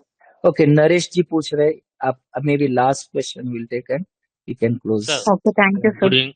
good evening, sir. Yes, yes, Good evening, sir. yes, sir. Go ahead. Sir, my name is Naresh. I'm working from Chris College of Engineering and Technology, Andhra Pradesh, sir. Yes, sir. Please continue. Sir, your explanation regarding prototyping. Yeah. Prototyping you explain is well and good, sir. But Okay. if you can maybe have some query regarding in a single line, can you define what is the difference between prototyping and MVP, sir? Prototyping and next. MVP, minimum viable product. Okay. So minimum viable product will come next, like little bit after deployment. Prototypes are sometimes not at all the products also. They could be some kind of ANSYS model, or there could be pain model, or there could be small sketch or story or like that. Okay, sir. And after, out of 5 to 10 through prototype learning, then some people may make the like advance the prototype, and then comes your MVP, right? That could be my answer. Okay, sir. Thank you, sir. Thank you, sir. Anything else? Okay, we'll close. Thank you. I request organizers. I thank Sawan sir and all other friends from Gadinglas for giving me opportunity, and I request them to continue for the next speaker. Thank you so much, sir, for such an enlightening session on design thinking tools for product development. If we briefly sum up the points, Sir has started the session by explaining when to use design thinking, the design thinking paradigm change, the detailed design process, three lenses of design thinking, desirable, feasible, viable, themes of thinking, prototyping, types of prototype, and many other important tools for product development. Really, it is a very informative and engaging session presented by Dr. Prashant Pawar, sir. Thank you so much, sir, for sharing your knowledge and valuable time for the session. On behalf of Sant Gajanan Maharaj College of Engineering, Mahagaon, and the whole organizing team, I express my heartfelt gratitude for your presentation and for this session. Thank you so much, sir. Thank you, madam. I have shared the PPTs in PDF format in WhatsApp to the Pawar sir, I guess. Patil sir, Patil sir. Thank you. Have a nice day. Have a nice day, sir. Good night, sir. Bye. So thank you, sir. Thank you, Prashant. Bye, sir. Bye, Yes, sir. bye, bye. I will contact you back. बर ठीक आहे. चलो बोलू Bye, आता. bye, bye. Okay, now some instructions are for the participants. That feedback link has been shared on WhatsApp group. So kindly fill the feedback. It will be open just for 10 to 15 minutes. And now we'll move towards our second session. The second session is based on intellectual property rights. And today we have with us the eminent speaker, Dr. Suhash Desmukh sir. On behalf of Sant Gajanan Maharaj College of Engineering, Mahagaon, I heartily welcome you, sir, for the session. And Thank if we briefly introduce sir, sir has been working as a director NCVET, National Council for Vocational Education and Training, Ministry of Skill Development and Entrepreneurship. Sir is also working as an associate professor, mechanical engineering, Government College of Engineering, Karad, Satara, Maharashtra. Speaking about the qualification of Sir, Sir has completed his PhD from IIT Bombay in mechanical engineering. Sir has completed his ME from Mechanical Designing Engineering from Walchand College of Engineering, Sangli, and Sir has completed BE in Mechanical from Dr. JJMCOE College, Jaisingpur, Shivaji University, Kolhapur. If we briefly speak about the honors and awards received by Dr. Suhas Deshmukh sir, sir has been recognized as Young Scientist, Fast Track Research Project, Departments of Science and Technology, Government of India, Sensorless XY Flexular Mechanism for Precision Application, Best Research Project, Vaigyaniki Radiance, IIT Bombay for design and development of 3D microfabrication system. Sir has received an international award at Bangalore Nano Conference, a novel optomechatronic focused laser spot submicron scanning system for microstereolithography. Sir has been appreciated by Director IIT Bombay for development of laser scanner for 3D microfabrication. Sir has been also awarded by Chhatra Vishwakarma Award for development of air-cooled PPE kit by AICTE in New Delhi. So we are really honored and privileged to have you, such a knowledgeable person, for sharing their thoughts on intellectual property rights. Once again, I welcome all the participants and our renowned speaker and hand over the session to today's our speaker, Dr. Suhash Deshmukh sir. Over to you, sir. Thank you. Thank you very much, madam, and introducing me to this entire gathering. And I'm happy to share many more things about how to write a patent, how I started this all. Actually, the thing is that I started filing the patent in 2006 somewhere, and that was my first patent where I done a good amount of work.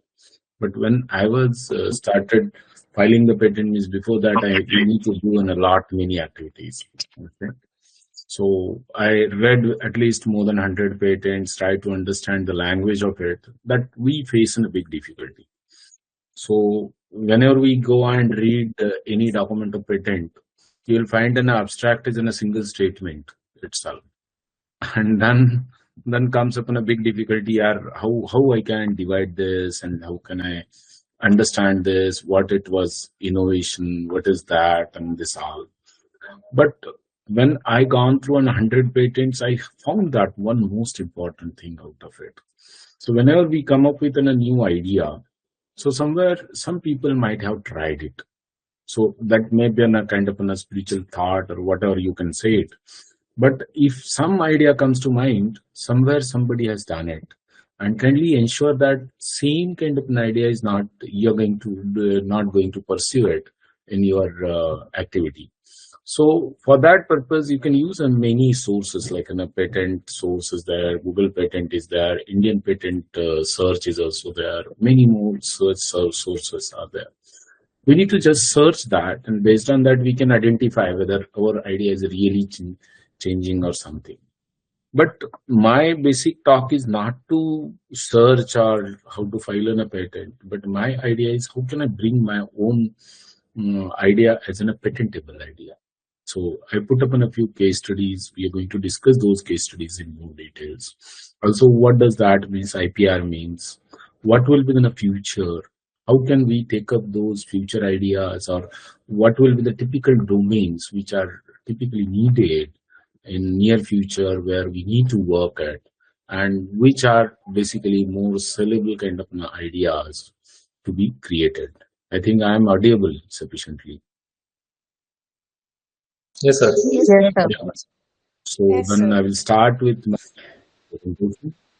So till the time I filed an almost 25 patent, I will just switch off my camera so that I will be more comfortable to give a presentation, because that internet issues will be there. Okay.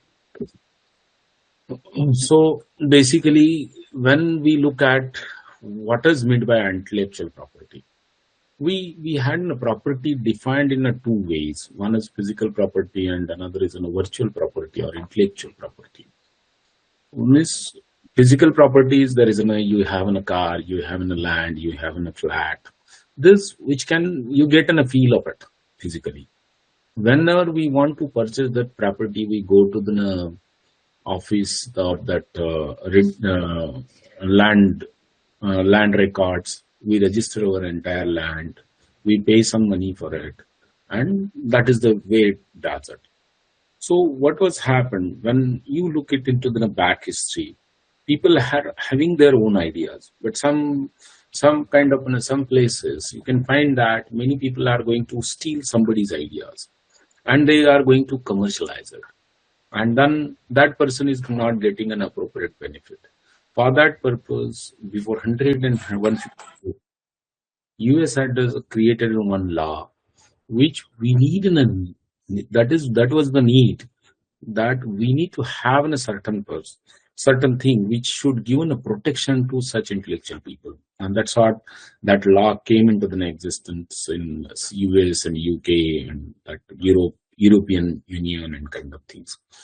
And then it was started more and more innovation. So more and more innovation, then people can go there, they can register their idea, they can claim that idea. This is my first, I'm going to present this idea and I have to give legal rights for it. And if you want to use that idea for any commercial purpose, what you have to do, you have to either sell it, you can give a rent on rent basis, you can get a kind of what I can say, royalty basis also you can do it. So that's what that comes up in a patent, means anything which is really commercially viable solution you're going to create. That is what it is called as an IPR. That is an intellectual property. If I create any kind of a theory, that cannot be considered as a patent. The reason is that theory can be existing everywhere. You're just putting in a few equations and basing and creating an entire crux behind that entire theory. If I want to file a theory on some plate theory or something, that is not allowed because that cannot be commercialized anywhere. So that code of that particular theory using an FE analysis or any coding can be filed as a patent, but theory cannot be independently go as a patent. So this is also you need to keep in mind. So based on that, if you look at IPR doesn't only say as in a patents, it has in a many more things. Like you can say it is in a copyrights. Copyrights, matlab you can create in your training modules, videos, e-content, assessment. Also, we can see in a many music. Music is one of the copyright. Writing in a book is another copyright. This comes under the act of Copyright Act. So it comes under then a bigger heading that is IPR. So intellectual property, which is a creation of mind, inventions, literary work, artistic work, design, symbol, names, images, which is typically can be converted into a commercial property, or we can generate money out of it. And that is what it is called as IPR. So first comes up in a copyright. So copyright is books, training modules, videos. Nowadays, videos, e-content also taken into account, assessment patterns, and many more such things is called as a copyright. Many companies have that copyright symbol. This symbol, you can see it in many places. And that symbol itself tells that this particular software is copyrighted, means what are the coding or what are the way it was represented or used as in a commercial, then it is called as a copyright. Then another comes up on a trademark, like I put my own NCVT logo is nothing but our trademark. Who can use or who cannot use it? So that is our own property. That is government property, I will say. So we will give an authorize to the people based on how I want to develop my own trademark. See, simply I can say it is in a, I can say Amazon has its own trademark. TCS or Tata Group has in its own trademark. NSQF is one other trademark which is having, we can create a logo of it. Qualifications listing. So qualification listing means that, as I will not say it is a BA, BTech qualifications listing. It is typically in skill ministry, we call it as a job role as a qualification. And these titles also can be considered as a trademark.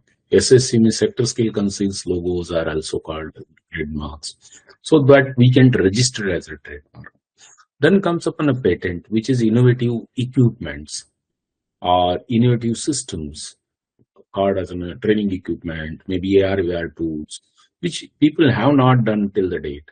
So these comes under the patents. Then industrial design. If I want to create any industrial designs, I want to patent, and there is a very small difference between design and patent. Design means you're going to give the idea on the paper. You're going to create an entire gamut of entire design on the paper, and you are submitting that particular design as a design patent. Another version is a patent means design plus actual working along with that. Along with that, you're going to demonstrate physically how it works. Then it is called as a patent. The next comes up on a geographical indications. So we know Darjeeling tea is there. Kanchipuram silk is another geographical indication. Chanderi sari. So these all traditional skills are considered to be the geographical indications. Then trade secrets, that is a proprietary assessment bank, trainer modules. All this comes under the trade secrets. And there is one more, it is typically included recently, that is for semiconductor and AI related activities, ITS related activities. That is also one of the way we can have an IPR. If you look at one more comparison, patent, inventions, new products, processes, and machines. It involves not only products or machines, it involves processes also. Just take an example. I will tell you one thing that when we are going to, there is one material name you might have heard it. That is a CNT, carbon nanotubes. So currently, if you look at the production rate of any carbon nanotubes in the lab itself, a complete day, within a day, If I want to produce that carbon nanotube, it takes hours together, and we cannot manufacture this even in grams or something. We cannot manufacture this in bulk. Okay, that is what in a typical process. It involves many CVD processes, many exposures, that is different gases we are going to expose, and based on that, it will create carbon nanotubes. But what it happens, this process is very slow. If I make some kind of changes in it, and that production rate has increased to somewhere maybe 1 kg per day or 1 ton per day, that is what currently needed, because CNT is a good replacement for all type of material. Means what are the weight of the entire system. Maybe if I'm going to manufacture an aeroplane using CNT, current weight will reduce by half of it. Every component will have a lesser than half weight within the same kind of strength, performance, and kind of things. So that kind of process, if you want to define, and then it is called as processes. So similar way, you can have a different process. In industry, if you want to create a drug, or you want to create maybe a manufacturing supply chain process, and that is also patented. Then typically machines, bigger machines, new products and machines. Machines means it is typically used for kind of an operation purpose, and these are called as machines. This can be a typical example. New drug formula comes under the processes. Smartphone technologies, it comes under the new products. Similarly, you can have machines like a vibration testing machine or kind of things. Then another one, trademarks, brand names, logos, slogans, sound. Okay, so this comes under the trademarks. Nike Swash, Coca-Cola brand, these, then bottle shape, these comes under the trademarks. Then copyright comes up under the literary arts, then artistic creation, musical works, softwares. This comes under the copyrights, like in books, songs, movies, computer code. These all comes under the copyright. You cannot write you cannot file a patent for it, but it comes under if you create any new code. That is maybe in a large language model. Just take an example for an AI perspective. Maybe you created in a kind of a quantum computer, maybe an operating system. That can be in a copyrighted. Okay, because you are going to do a coding for it. Then industrial design, maybe based on the appearance, shape of the product, or shape of iPhone, Coca-Cola bottle shape. These all comes under the industrial design. Then comes upon a trade secret. Okay, so in trade secret, you want to have a business confidential information, like in a drug formula itself, maybe in a trade secret, or maybe in a kind of another way you want to do in a supply chain or e-commerce business. So that also comes under the trade secret. Okay, maybe in 11 herbs, KFC's herbs, then maybe spices. So maybe in a Google search algorithm, that also comes under the trade secret. Last one is in a geographical indications, which is typically based on that particular geography. You're manufacturing something. Then it is called as a geographical indication, like in a Darjeeling tea. Similarly, you can see many more such GI indications. GIs are filed, that is basmati rice and similar way. So I'm going to put my presentation through by this pattern. So basically, if I look into the creativity and how can I create something new, that is the most important. So how can I create or generate new concept based on whatever available resources? That is my first intent.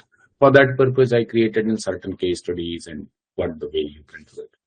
So then how can I combine? So creativity means how I'm going to, first of all, creating something new itself. Second one comes up in combining two concepts together. Okay, and create new one. That is another way.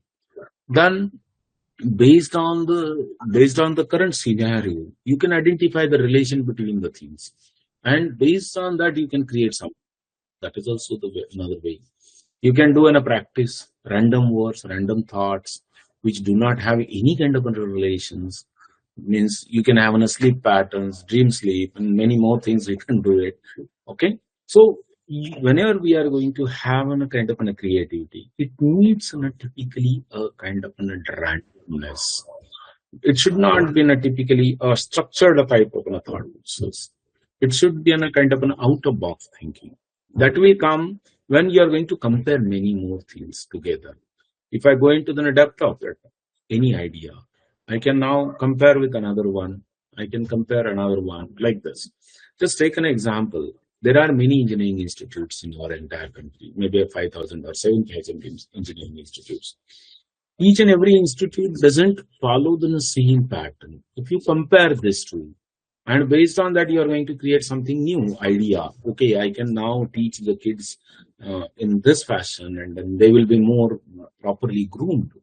That is also another way of creating a creativity. It cannot be filed on a patent, but that is the way we put the creativity into.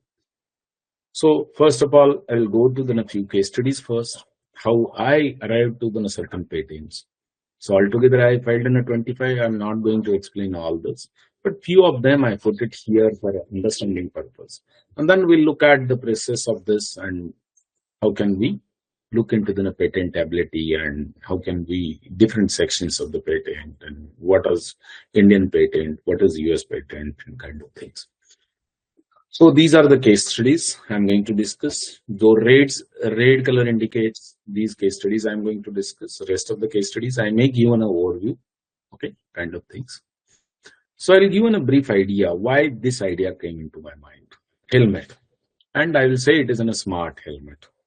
Once it was happened ki one of my students went through some vehicle and they got an accident and both are not wearing the helmet. Then it was common idea ki how can I do this, that people that whenever the police is there, then we start wearing the helmet. But normally there isn't a lethargy of the driver to wear a helmet because it is uncomfortable, and also it, whenever we do compel them, then we go and wear it. We don't care about our own safety. We care. That's the reason we avoid to wear a helmet in many places. So this is what in the first problem is the lethargy of the drivers of the two-wheelers to wear the helmet. That is one thing. Second comes upon a many accident happens when the driver or vehicle driving a two-wheeler, he may have a drink and he will drive it. We can't identify it. And because of that, obviously there will be accidents and may loss of property, loss of life, and it happens. So currently, what is the current solution is what existing solution. Helmet is now currently optional for the driver. It doesn't give me a compellence. Like if I'm going to sit on the vehicle, I have on a steering, but that is compulsory for it. But I don't have whether I have to wear or not, it is with me. And that is what an optional thing for the driver. Then there is no identification of whether the driver is drunken or something. And then helmet does not need a power source. It is without power source, it does work. So then first existing solution was helmet is optional for the driver. How can I make it compulsory? So that is what our idea. So how can I make it compulsory? You might have come up with some ideas onto this. I will reveal my ideas in next slides. Then drink and drive. How can I identify the drunken drivers? And then to do this, do I need a power supply? And how can I put that power supply? I may put up a solar panel onto this along with battery and to operate this. So if you look at this, so there are 2-3 things that vehicle starts. That vehicle key, ignition key is needed. Then second condition, I want to identify whether the driver has wear the helmet or not. So now I can put up on a one switch here. That is what. So I will now put up on a simple condition which we learned it during our study purpose. Now this switch and that ignition key, both if they both matches, then vehicle will start. Otherwise it will not start. So that's what I'll now, first of all, put the switch here, and switch will generate a signal to my microcontroller, and then microcontroller will start relay. Otherwise, it will not start the relay. Then key is there, then both conditions will satisfy, then and then vehicle will start.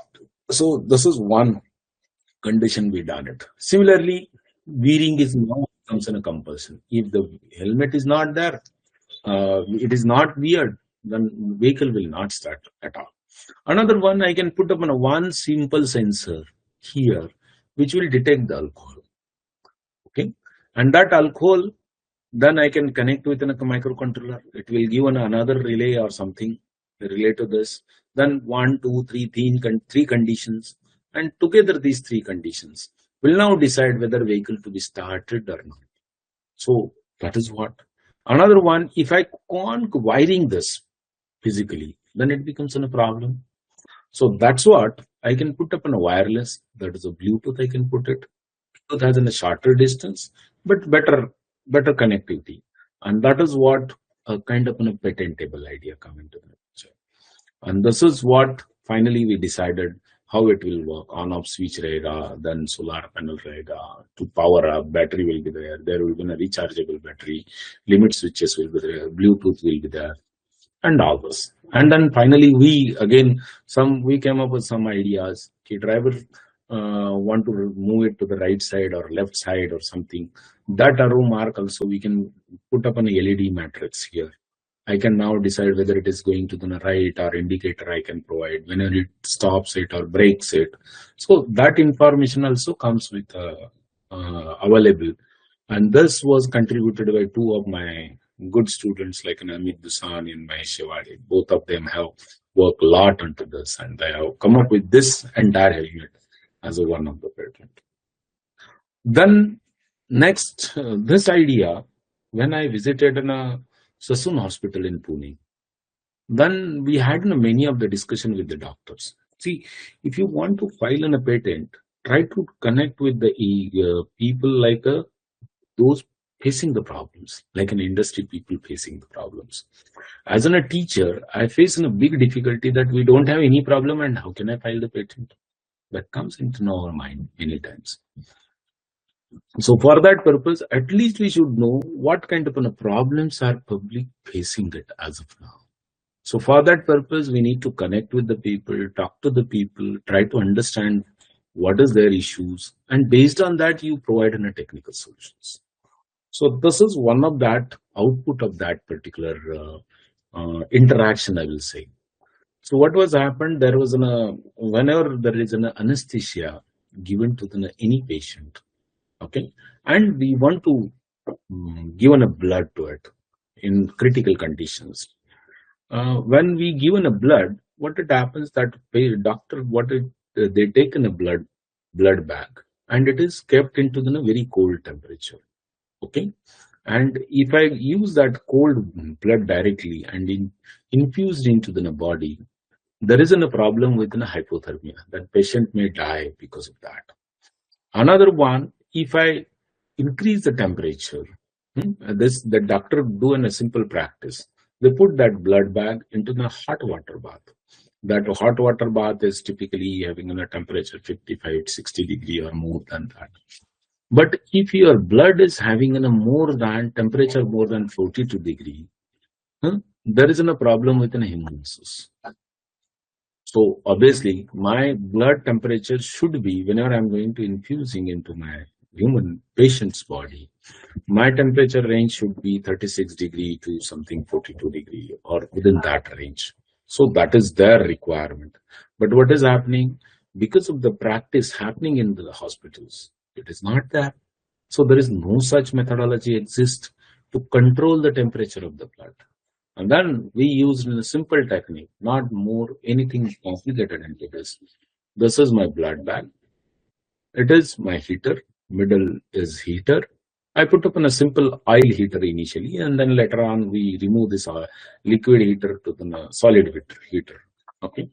So this is a liquid, and this is nothing but a fin, I can say. And this blood will pass through this pipe. It is typically a pipe maybe a copper pipe which will not take a rust or something, will not disturb the patients. It is not threat to the patient or something. Then there is a heater, then there is a power supply, then relay, thermostat, and those all controller, and put this becomes a patentable idea. So in later stage, what we done, we removed this and we only put that plastic wire around the that solid heater, and that will heat this. And there is one simple controller which will start heating this like in a normal that is iron press like that. That also will serve the purpose. So this entire work was done by my 3 students. One is Advait, another is a Kiran, and third one is a Shubham. These all were working in Srinagar College. When I was working in Srinagar College, they developed this entire setup physically. They tested it. They went to the Nassau hospital. They worked there also for a few days. And then they come up with this good amount of setup and also patent. Then another one, when I was traveling from Pune to Bombay, I met with one doctor. He completed his MBA, MBBS, and doing higher studies like an MS or something. Then he told one major problem. When the patient goes to the coma, what they do, they put up in a hole at your throat. Okay, and that many times what it happens, patient cannot inhale himself. So that is what it has to get the sufficient oxygen into his lungs, then ventilation happens properly. Okay, and that condition they called as a patient cannot intubate. Intubate means it is that his tubes are not sufficient to pump the oxygen or pump the air into the lungs, and he cannot give a ventilate the conditions. That's what it is called as a CICV condition. That is cannot intubate, cannot ventilate, CICV condition. And whenever such type of a situation happens, the doctor, what it does, he put the hole at your throat. He put his pipe inside it and passes to the lung, and forcefully, manually they pump the oxygen to this. Okay, and then manual pumping is we can't understand what is happening. Okay, we try to keep him live, but may sometimes doesn't need more oxygens. Sometimes he made in a faster oxygen pumping or something. So that is what a major confusion. In that case, there is no exact monitoring of oxygen level, actual oxygen level. We seen it in Corona's period. That is, if your oxygen level is less than 90, it is in some danger situation, 80, 85. So obviously the patient will directly move to the coma. To avoid that, if I put up only one oximeter as one of the measurement, and based on that, if I am going to put it, pumping of the oxygen based on this measurement, so that will be the best one, and which is nothing but an automated system. It will work like a ventilator. Ventilator you are going to put onto your mouth, and it is forcefully giving an oxygen. But here you have to give one surgery hole at throat and put the oxygen. That is what the same. So currently the people are using a manual pumping. To avoid this manual pumping, something is to be done. Just taken a simple example. This is what lung you can say, and this is the oxygen pipe. This is what a typical practice hospital does it. Okay, so in this case, this oxygen pipe, and they put up they just hold this hole, then oxygen will start. There is no video as of now, but it was there in previous presentation. So then oxygen will go inside the lung, and when you remove this and this oxygen will go out. That is what a typical respiration system.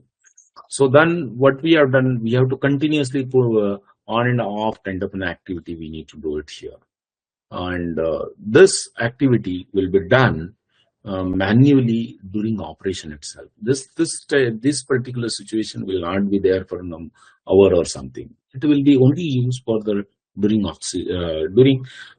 operation of the patient itself. So for that purpose, what we have done, this is what in a typical way. This is patient. We put up on a patient pulse measurement, oxygen monitoring system. Then it will go to the microcontroller. There will be a touch screen to control and monitor. If something fails, I should be more careful. If this system is not working, I should have something alternative on immediate basis. Okay, so that's what we put up on a touch screen and typical controller for this. Then there will be a power supply, there will be an oxygen cylinder, then there will be a one switch, that is a relay switch, you can say. This hatched structure shows in a relay switch. And this is what in a typical P section I can provide it. When I put up on and off, I can go on, I can either increase the pulse or decrease the pulse, depends on how much amount of pulse that pulse is there into the patient, and as well as oxygen level. If he needs more oxygen, it will he is having a less amount of oxygen level. This will increase fast. That we can code it into the microcontroller, and this is what one idea come into the interaction with that doctor, and we filed in a patent. And this is the Ketan Kulkarni was one of the doctors whom I interacted into the traveling during traveling from Pune to Bombay road. And these are the two other my students who has contributed a lot into development of this entire setup. So then if you look at many times, see, patent filing is not a big deal. There isn't one Sarabjit or some fellow was there who has filed almost 1,300 patents, and he was awarded recently by our not prime minister, it is a president, because he is the one of the person who has filed in a more patent than Edison itself. Okay? So that is the way you can think of to go on more and more filing. But going on filing more patent doesn't really convert that into the money until and unless you sell those patents or create something as a product into the market. Then your money will come out. Otherwise, it will not come. So similar way, there is a manual scanner.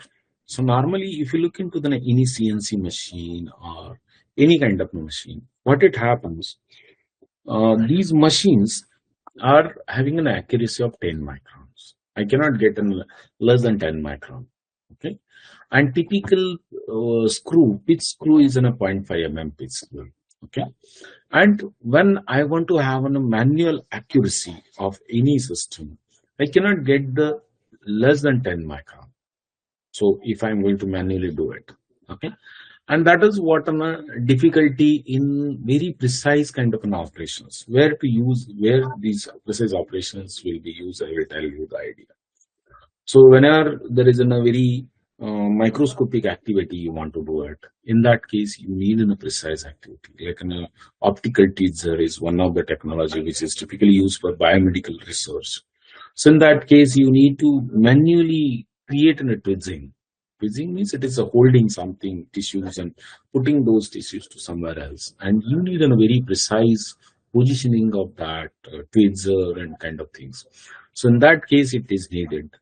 So there is no, as of now, there is an automated scanners, but they are too much costly. If I create in any manual stage, it will come with a cost of 20,000-30,000 or something. But if I go to the automated scanner or automated systems, it suddenly goes to maybe 2-3 lakhs rupees. So it is a major concern for many people that those who are really working in the lab and they don't afford it. In that case, this can be one of the sellable thing we decided, and then we try to develop it. So it was based on a simple concept. It is not in anything new one. So these are the two screws, mechanical. I think most of the people are engineers, they can understand right hand screw and left hand screw.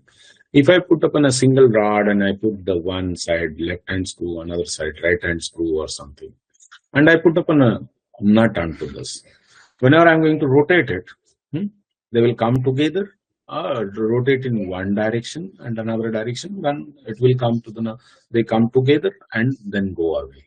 So that is what it happens. Then I can provide a slope for this. So this is my input motion. Okay, I'm going to rotate this.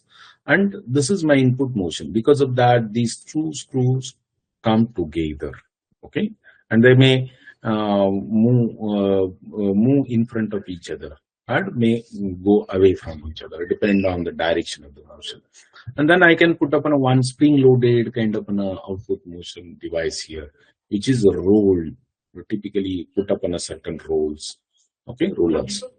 Then this output motion is depend on what is my slope angle here. If it is a 45-degree, wherever I'm going to have a 1 mm rotation here, 1 mm output I will get it. If I increase the theta more than 45-degree, what will happen? That output motion will be larger and input motion will be smaller. Means I can amplify that motion. Means 1 mm to 2 mm I can increase it. Another way, if I reduce this angle, okay, this output motion will be lesser than my input motion. That is what the amplification of motion I can quite easily do using this conical kind of sections. And that's what we decided to develop an entire stage for this. Okay. So, and this is my x-axis motion stage, this is my y-axis motion stage, and this is complete motion stage. And I can provide even Z motion or many more such motions. Once I create one direction motion, I can replicate in any direction. There is motion. And based on that, we developed physically this setup. And these are the spring-loaded mechanisms which will try to hold this motion stage across or something on these rollers, that is a tapered rollers onto this. And it can quite easily use this more precise to achieve a better friction or lesser friction, I will say. So I can provide an anti-friction coating onto this. There comes up on a roll-on kind of a coating onto this. There are some comes up in a strip, I can roll it onto this and I can use it. So these are the students who work a lot onto this, and they come up with this good amount of setup. We tested it, we observed it, and we got in a better accuracy. Okay. So these are the ideas. And another one idea I would like to tell you, these are two more idea I will discuss, and then we'll move towards the patent filing procedure or something. Okay. So whenever we do any scanning, and if I want to precision control of the position, I need a sensor all the time. Without sensor, I cannot get a high accuracy. Okay. So that is the major concern. So that's what we called as that sensor. If I want 100 micron accuracy, I need to have at least 100 micron or less than 100 micron accurate sensor for this. If I want to have an accuracy around about maybe 100 nanometers, now look at 1,000 times less than that. In that case, I need 100 nanometer accuracy sensor or less than that. So then I can get a better accuracy of control. Okay. And then if I'm going to get a more accurate kind of a sensor, there are 2-3 things comes into the picture. So basically the precision, as precision increases, my cost of the sensor increases a lot. That is one thing that happens. And then I don't have any such solutions available at low cost itself. Okay. How can I do it? I cannot avoid these high cost sensors in closed loop control systems. And then that's the reason in feedback control, we use a very precise sensors for this. To avoid that, what we done, so this is what a typical one actuator comes into the market. That is what called as a voice coil actuator. This is a coil and this is a magnet. Okay.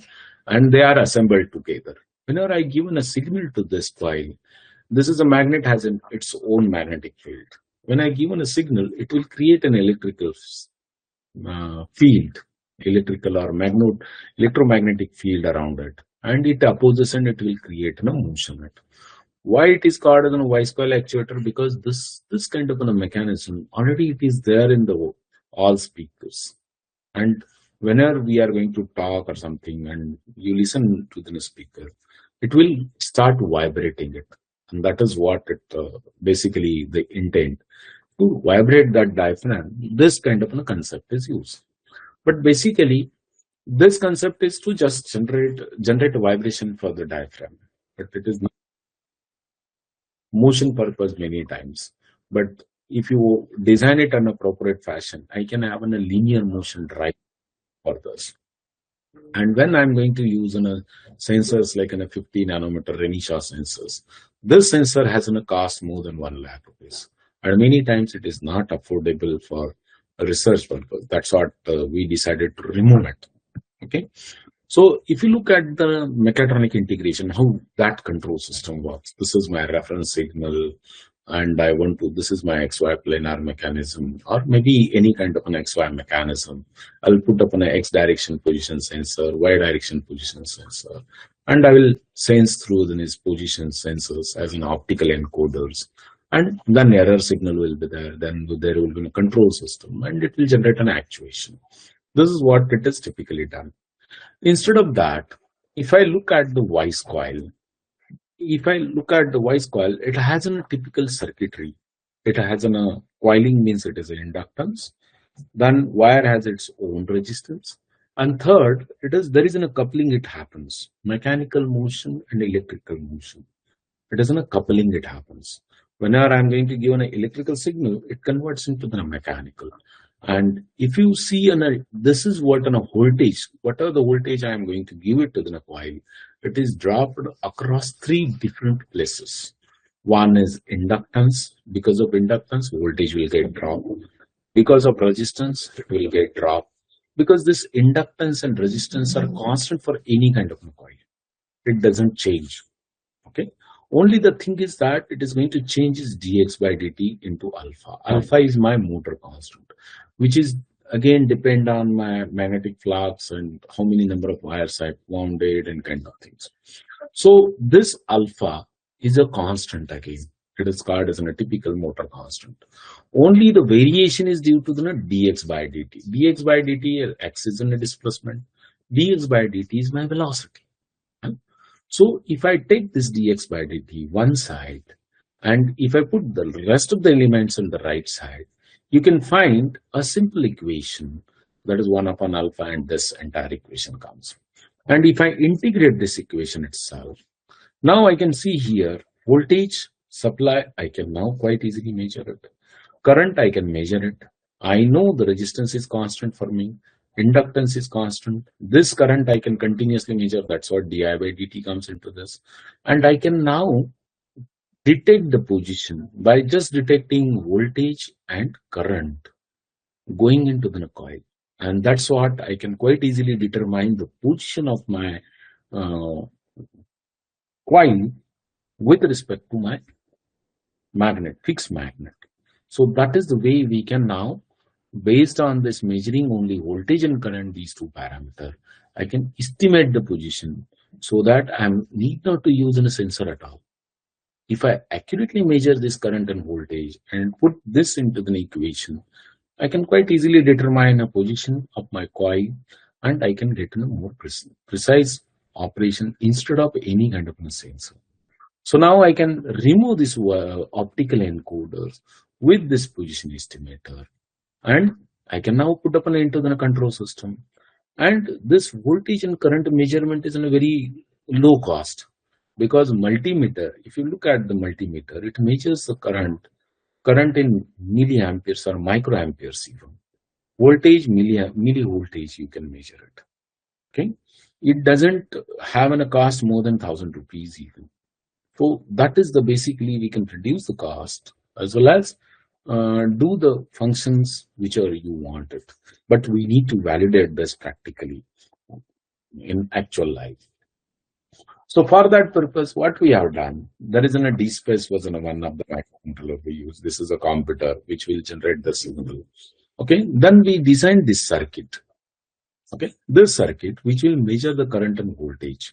This is my coil, voice coil and magnet coil, and then I'm going to measure the voltage across and current across this going into the coil. This voice coil motor, and this is mechanism we put it. For this feedback signal, that is optical encoder, we put it for reference purpose only. We want to just verify it, validation purpose only, I will say. And this is what my current amplifier, which needs in a power supply. Okay. Whenever I'm going to give a signal, then signal will move the coil, and that movement of the coil needs some voltage, which will be measured by this circuitry. This circuitry don't have a cost more than 1,000 rupees. Previously, I'm using this optical encoder having an accuracy, having a cost of 1 lakh or more. Instead of that, I'm using only 1,000 rupees for this. So if you do a commercial, again it will get reduced. So now I can put this into the loop and I need to check it whether it really works or not.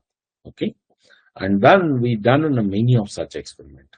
We spent at least more than 4 years onto this for developing this system. Okay, this is what in a typical circuitry we connected. We try to connect the resistor, transistor, and try to measure the voltage, current, and kind of things. Then we actual setup is here. This is my voice coil. This is what a typical mechanism. This is what an optical encoder we mounted at here. And then we try to measure this actual motion. Okay, you can see the prediction of the measurement of optical encoder and prediction of our position estimator. It is almost less than micron. We can quite easily predict. I may not be going to the 50 nanometer, but it is near to the 1 micron or less than 1 micron. If I increase the speed, obviously there will be a dynamics behind it. So those also to be taken into account, and we can design more through this position estimator instead of using any sensor directly.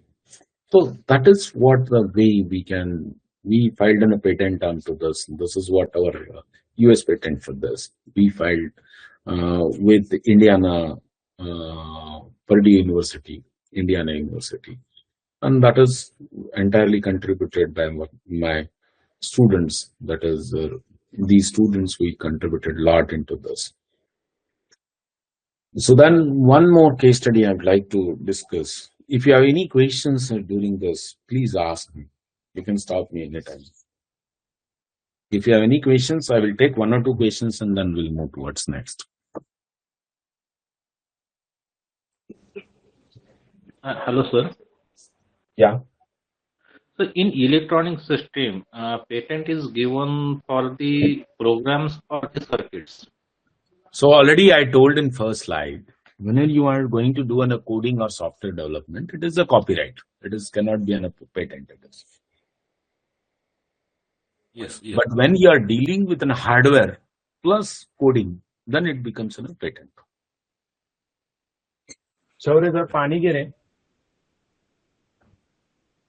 Yeah. Anything else? Sir, after application filled, how much time does it take to register successfully one patent? Okay, I will give you the entire timeline. It takes an 18 months of time period. 18 months, sir. Any patent, But sir? nowadays, this patent office has reduced lots of time. Whenever you file a patent, it will means your if I file a patent today, it will get it published in next month easily. 1 or 2 months it will get published. But it is only claim of it. But after due process of that, that patent has to be represented. There will be some questionnaires.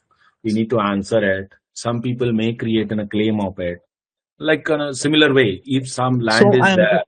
Process take. How much process take? Overall, all process. Hardly 18 months to 2 years, not more than that. Okay, then sir, how many people register so many people in less time? I didn't understand. What do you want to say? Sir, people have many patents. People have many patents in less time, sir. So how does it possible, sir? Yeah, basically they can come up with new ideas. They can go on doing this.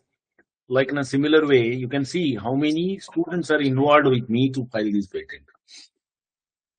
So, for sir, patent, at least 3 to 4 people are working together.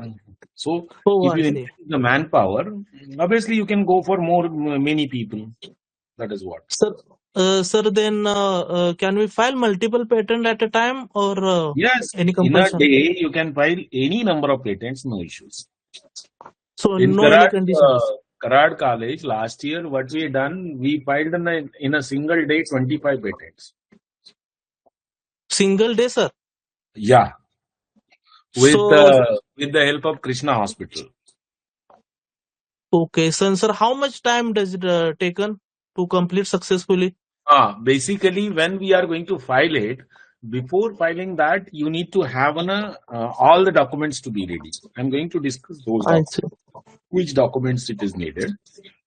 Once these all documents are ready, you can submit, and it doesn't take half an hour's time to submit. It is like a typical Google form type, click is there, to which you can submit that. So online process also. Yeah, it's an online process. Previously, it was a physical process. Nowadays, it is an online process. Okay, sir. Thank you. Thank you. Sir, if there is an algorithm which can be implemented on different devices, like VR headsets, can it be patented? It can be filed as an algorithm. Algorithm can be filed as a copyright.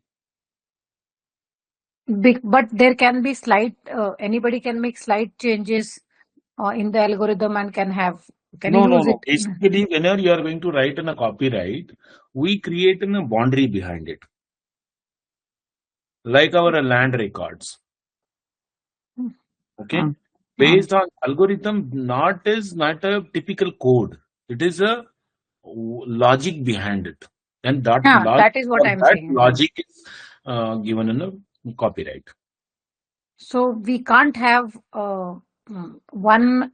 For example, if I have an algorithm which can be implemented on multiple headsets, VR headsets, so that can be copyrighted only.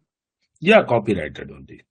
But if you bring that algorithm within a physical hardware system, so that is a simple example, you can watch on a smartwatch. Smartwatch is there. This we had in a smartwatch where it will continuously measure my pulse. It measure my heartbeat. It measure my oxygen level. Many more parameters. Based on that, what they can do it, they can come up with some dashboard where it will tell you about the sleep pattern. It will tell about your heart pattern. It will tell about your pedometer or how many number of calories you burn. This all calculations are coming based on this sensor information, and that is the logic you are going to use it. Okay, so both can be combined as one patent. That is one thing. Otherwise, if you want to sell only algorithms, you can go for a copyright. So we can have a copyright also, and we can have a patent also if it is. Yes. That both you can do it separately also. And whenever you are going to file a patent, you need to tell that this is what on a copyright we are going to use into this patent. That also you can. Okay, sir. Thank you. Yeah, thank you. Anybody else? Good evening, sir. Hello, sir. Good evening, sir. Sir, this is Atharva here. Actually, I have made one biodegradable project. I have one biodegradable project of mine. So, can I file a patent on it? So, can you tell me your idea and whether it is? It's actually, sir, actually, it is a biodegradable diesel, which I have made by using the fried oil. It's like we all knows that in India the people love to fry and eat the fried food. So I have used that used vegetable oil and converted it into the biodiesel with the help of catalytic process. Yeah. So this can be filed as not as a product, but it will be filed as a process. Because see, what you are doing, you are taking a raw material, converting into the biodegradable oil. Okay, diesel, and that is what comes under the process category. Okay. You need to give a detail how you are going to convert it. See, many industries doesn't like to go for a patent. The reason is that there is a fundamental reason behind it. Once I file a patent, means my idea will be publicly available. Yes. Okay, it is available on website. Yes, sir. So that if somebody gets copied it, so during copy we don't have any control at all. If somebody starts stealing or something using it, then we can put in a court case or something, and we can file a legal case behind against him. Till the time we can't do it. That's Okay, sir. keep this idea Sir, and they will be enjoying that entire their intellectual property more than longer time than government gives you protection for 20 years. okay, so actually, I was in the plan to implement this project. So what first step can I take? Not implementing it as a patent, or what can I do? Yeah, what you said? So actually, I am planning to implement this project. Means like I want to start a bit manufacturing of it. So what should be my first step? Should I go First step towards the is to patent first of first? all try to understand what is the process and how can I improve the process. See, whenever we are going to do something, there are two things into this. One is Okay. anything you want to develop or you want to create in a product, there is a process behind it. Try to understand the complete value chain of the process. Just take an example of that converting your fried oil into the biodiesel. It involves maybe a catalytic converter, maybe involves some kind of a different kind of ingredients to be included, increase the Yes, sir. temperature, decrease the temperature. This becomes in a process. Then you want to Yes, improve the yes, sir. quality. That is another layer. So both the things comes under a single umbrella. It should come under a single umbrella, and based on that, you are going to create this. So first of all, try to concentrate on the process. So whether that process is repeatable by anyone. Whenever you are going to file the patent, the basic idea is that whichever the idea I am going to propose onto the paper, that should be repeatable. If it is not repeatable, that's what we call as an obviousness. Just take an example. I'm doing a meditation and something magically I'm creating out of it. Okay. I Yes, sir. have only one that way I can do it, but nobody cannot replicate it. So I cannot go and file the patent. That cannot be considered as my intellectual property. Instead of me, that person should replicate that same thing in near future, and that is what it is called in patenting. Yes, sir. Yeah. Hello, sir. Thank you, sir. Yeah. Hello. Atul. Yes, Ah, Atul. sir, I have one question. Nowadays in market, there are number of private agencies are there, which will helpful for to filing the File the patents patent. and Yeah, they charge so 30,000 to yes, maybe a sir. lakh. Paid some paid process. So Yeah. that is the real or and legal way, or it is beneficial for researchers or not? Basically, what they will support you to create a document. I will not say it is whether it is a legal or illegal. So till the time they will put your all the documents on patent office. Means कसं असतं की ज्यावेळेस एखाद्याकडे आपण पैसे देतो, legal आणि illegal पैशावर चालतं. बेसिकली काय होतं की मी जर एखाद्याला कामाचे पैसे दिले, जर त्यांना कंप्लीट करून मला काम कंप्लीट करून देत असेल तर it is still the legal. जर तो पैसे घेऊन नुसतेच फ्रॉड करत असेल तर इट इज इलिगल. आलं लक्षात. त्यानं जरा काम कंप्लीट करून देतोय, तुझं फाईल करतोय, पूर्ण प्रोसेस करतोय, तर it is legal. But it is advisable to go through the patent attorney. आता पेटेंट अटर्नरी कोण असतो? जो सायन्स ग्रॅज्युएट आहे, त्यासाठी एक एक्झाम ठेवलेली आहे 3 पेपरची. गव्हर्नमेंट दरवर्षी इथे घेतात. तर त्या एक्झाम थ्रू जर तुम्ही पास झालेला असाल, then you will be called as a patent attorney. You are authorise to file the patent. It was in 2004 or before that, it was the scene that any advocate can file in only one single application and he can be a patent attorney. That was the scene. Then government faced a big difficulty. The people are filing the patent, but filing means whenever they are going to create document out of it, that whoever is going to create that document, he should understand the fundamental science behind it. And the person is going to file the patent in different way. Actually, I want to say something. I faced a big difficulty with filing my first patent when I had a many quarrel with that advocate initially. Here, एवढं सुद्धा समजत नसेल तर तुम्ही आधी अभ्यास करून या आणि मग आपण बोलू, ह्या वाक्यात मी त्यांना बोललो होतो. त्याच्यावर आमच्या दोघांचा वारही झाला होता. मग त्यासाठी गव्हर्नमेंटने एक मॅन्डेटरी असं केलं की त्यांनी एक गोष्ट क्लिअर केली की सायन्स वाला पाहिजे, जो अंडरस्टँड करतो पेटेंट म्हणजे सायन्स समजतो त्याला. दुसरी गोष्ट काय की पेटेंटची प्रोसिजर समजण्यासाठी ते 3 पेपर्स आहेत, त्या 3 पेपर्स देणं आपल्याला कंपल्सरी होतं. 2 फिजिकल पेपर्स आहेत आणि 1 एक्झाम असते. That also you can try. You can become so you can become your own patent attorney also. You can file your own files also. No issues. Okay, sir. Thank you. Yeah. Should I continue my presentation or? Sir, Yeah. Sir, is patents filing, for example, for the professors or the faculty working in the private engineering colleges, is it better to file the patent with the institution name or individual patents filing is best?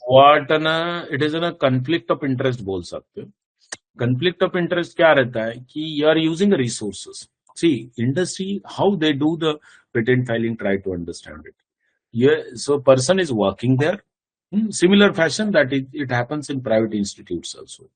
In that case, if you are using the resources of your own institute to develop this idea or create this idea, then their name should be there. Okay. If you are not using any resources, then you can file your own way. But it should be given a kind of a proof for it. Is that clear, your doubt? Yes, sir. Yes, sir. Fine, sir. Yeah. So let us go to the next one. So I will not given a brief. I will share this PPT. I will given a brief idea about this. This is what my last case study, and then I will go to the procedure. Okay. So this is what my PhD problem. It was put in front of me. So initially 3D printer, instead of, I will not say it is in a 3D printer, it was on a rapid prototyping machines, RP machines we call it as. In RP machine, there is a way that how we solidify the liquid. That is what this is a typical photopolymer. And this photopolymer has a property that whenever I'm going to expose within a certain frequency light, okay, then it will become a solidify. It creates a photoinitiator and many more chemical process happens. Photopolymer, liquid photopolymer will convert into solid photopolymer. For that purpose, they use a laser. There is previously people are using galvanometers, means it is a rotating mirrors.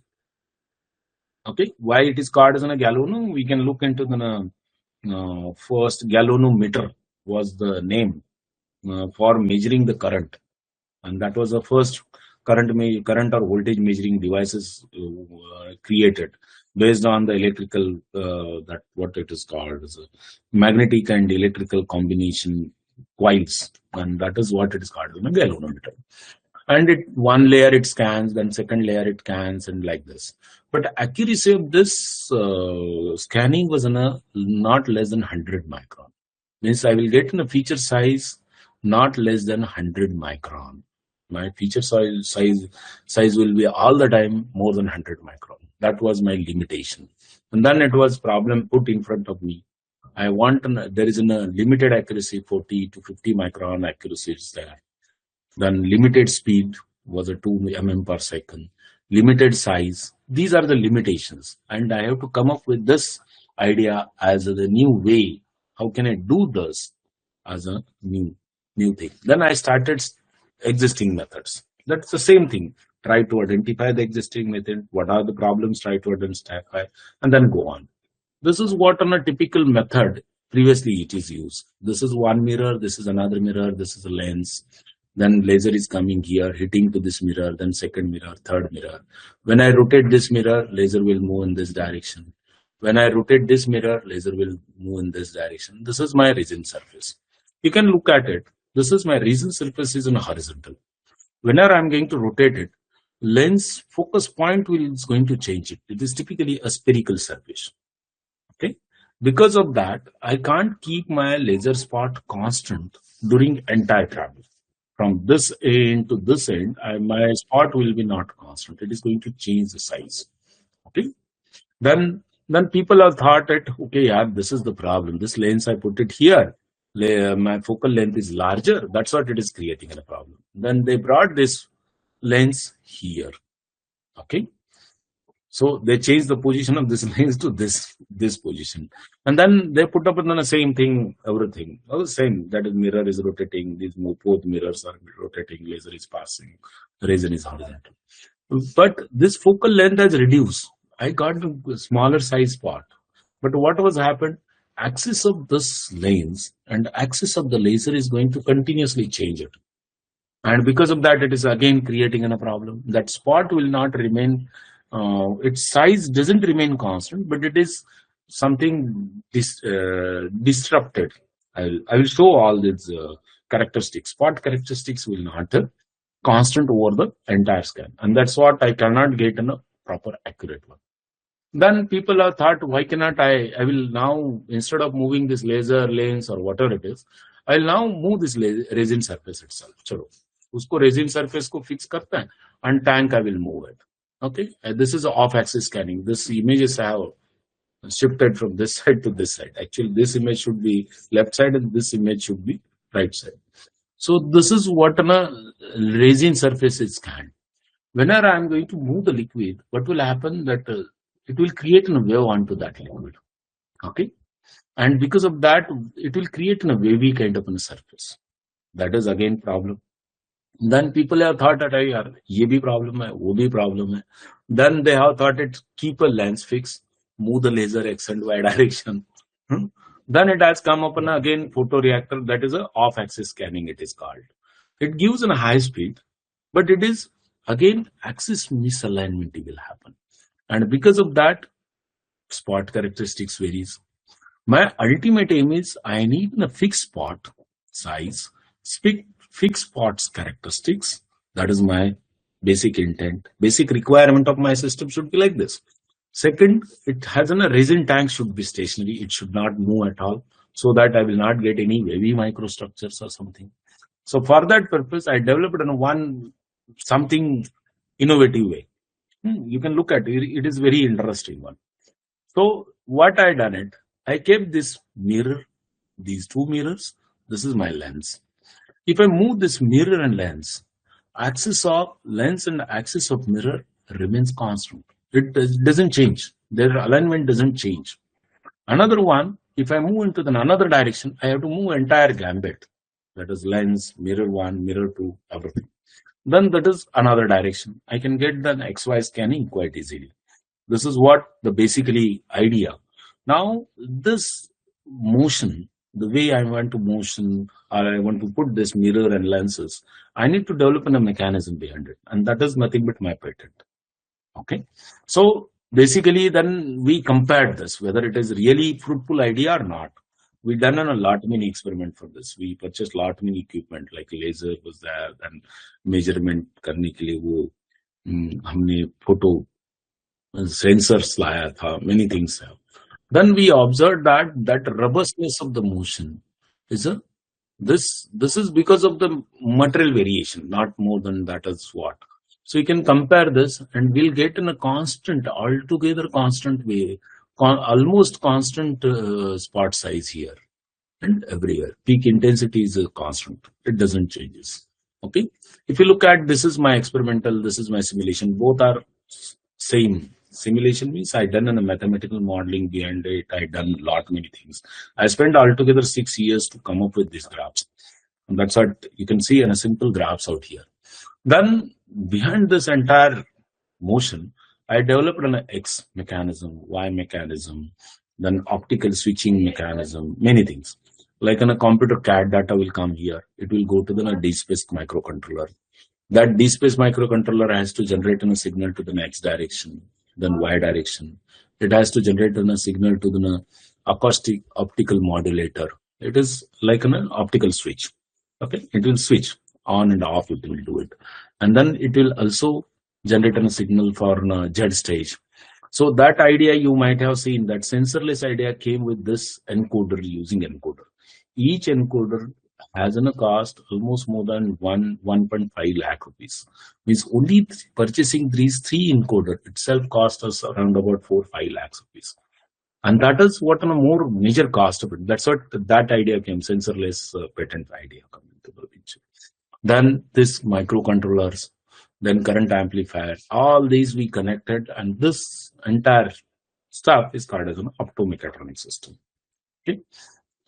Then this is what in a typical video it is. Video is not. Then we manufactured this different type of structures with an accuracy less than micron. So I'm going to make it very short presentation onto this. This is what in a micro pyramid having in a base almost 1 mm size. These are the cones which we manufactured having in a base 250 micron. 250 micron means it is on our hair diameter is in a 80 micron to 100 micron. So you can put them in a 2 hairs be below that. You can see here top land is a 50 micron. Means it is less than 1 hair diameter itself. So then scaffolds. Then scaffolds we manufacture, micro tanks, micro channels, many more such structures we manufacture. And it was a successful demonstration of what are the idea. We propose that as moving mirror lens together in linear fashion. It gives a better accuracy. So this is what it is entirely, I should say thanks to my professor Gandhi sir, then Kiran Bole, who was one of my met in lab, then Amit Phatak, Rahul Ramtekar, and I should say thanks to these all supporter like Suman Mashruwala and Raj Mashruwala, who has funded a lot for this. Okay. So basically, if you look into I will give a typical idea. You can keep these ideas with you and you can start working in this direction. Okay. So there is a problem that's Alzheimer and Parkinson. Okay. These are the two major diseases we can find currently with many of the patients, that is old age patients. Can we identify in early stage? We can't get any kind of symptoms till it will take a certain seriousness. So can I detect it on before? There is in a quantum computers, we know it. Quantum entanglement will happen at a very low temperature. Almost it happens at 0 Kelvin, means minus 273 degrees Celsius. Can we have such type of an activity at room temperature so that my current laptop will be not as a digital computer, but it is in a quantum computer? I'll give you a brief idea why we are looking for quantum computers. So digital computer have only two things, two states. One is 0 and another is 1. When I'm playing chess with this computer, so what will happen? I can 50% that computer will win and 50% I'm going to win it. That is a 50% probability of success is there for the computer as well as me also. So in quantum computer, what it happens, it has many states. Okay. And because of that, what it happens, that can be quite easily manipulated. It has almost 91% of efficiency. With an efficiency, it can work. And that's what we are looking for in quantum computers nowadays. That is the future technologies, we can say.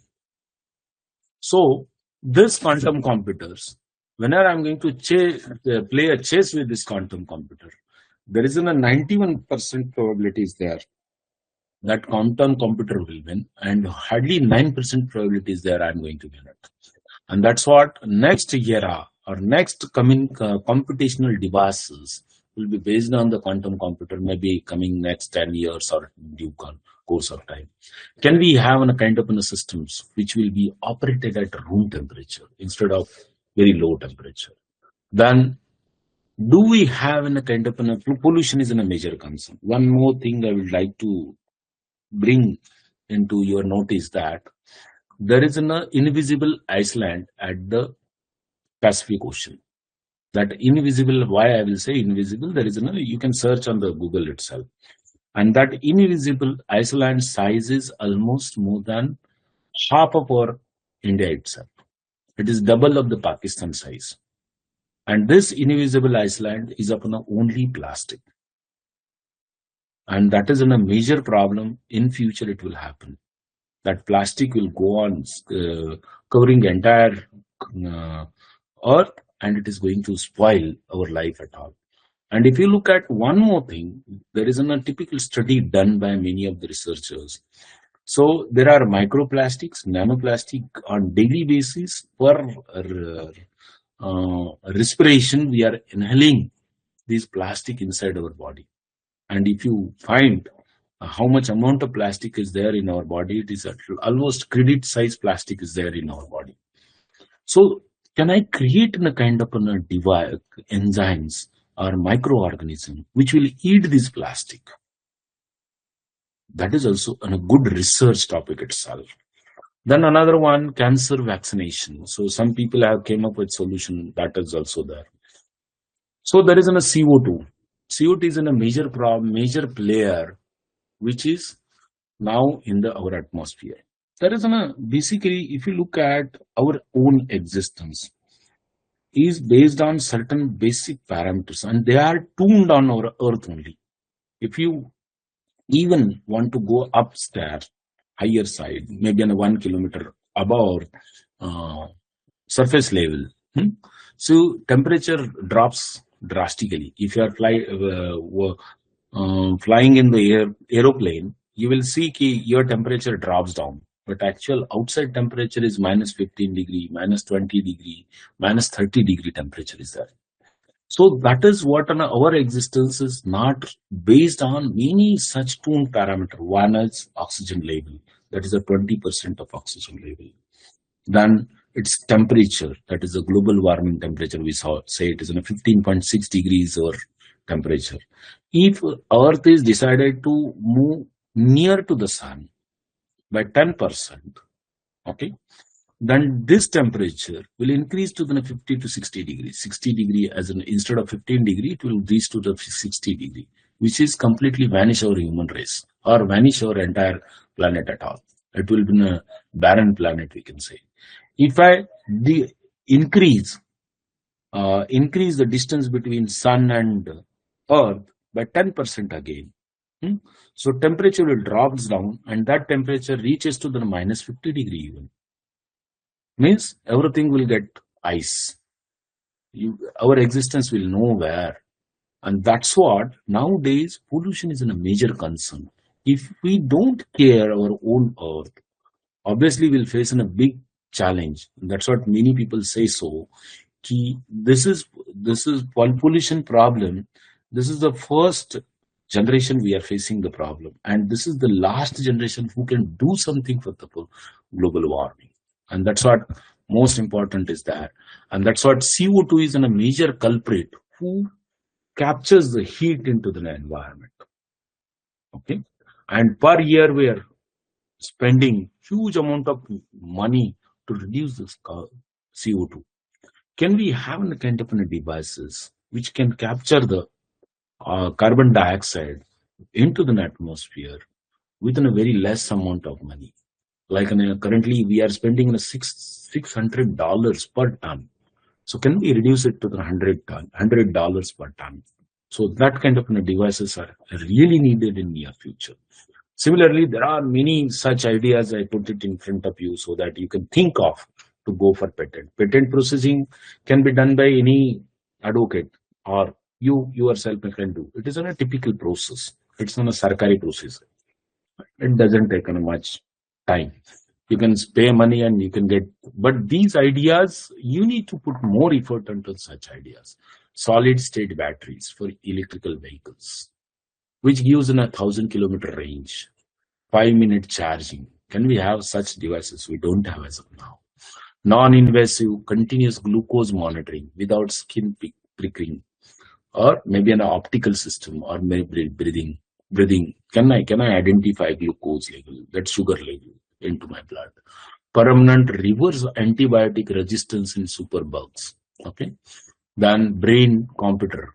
See, there is one more idea many times I used to tell my students that computer stores the information in GBs, but our brain stores information in terabytes or maybe on many such terabytes, I will say.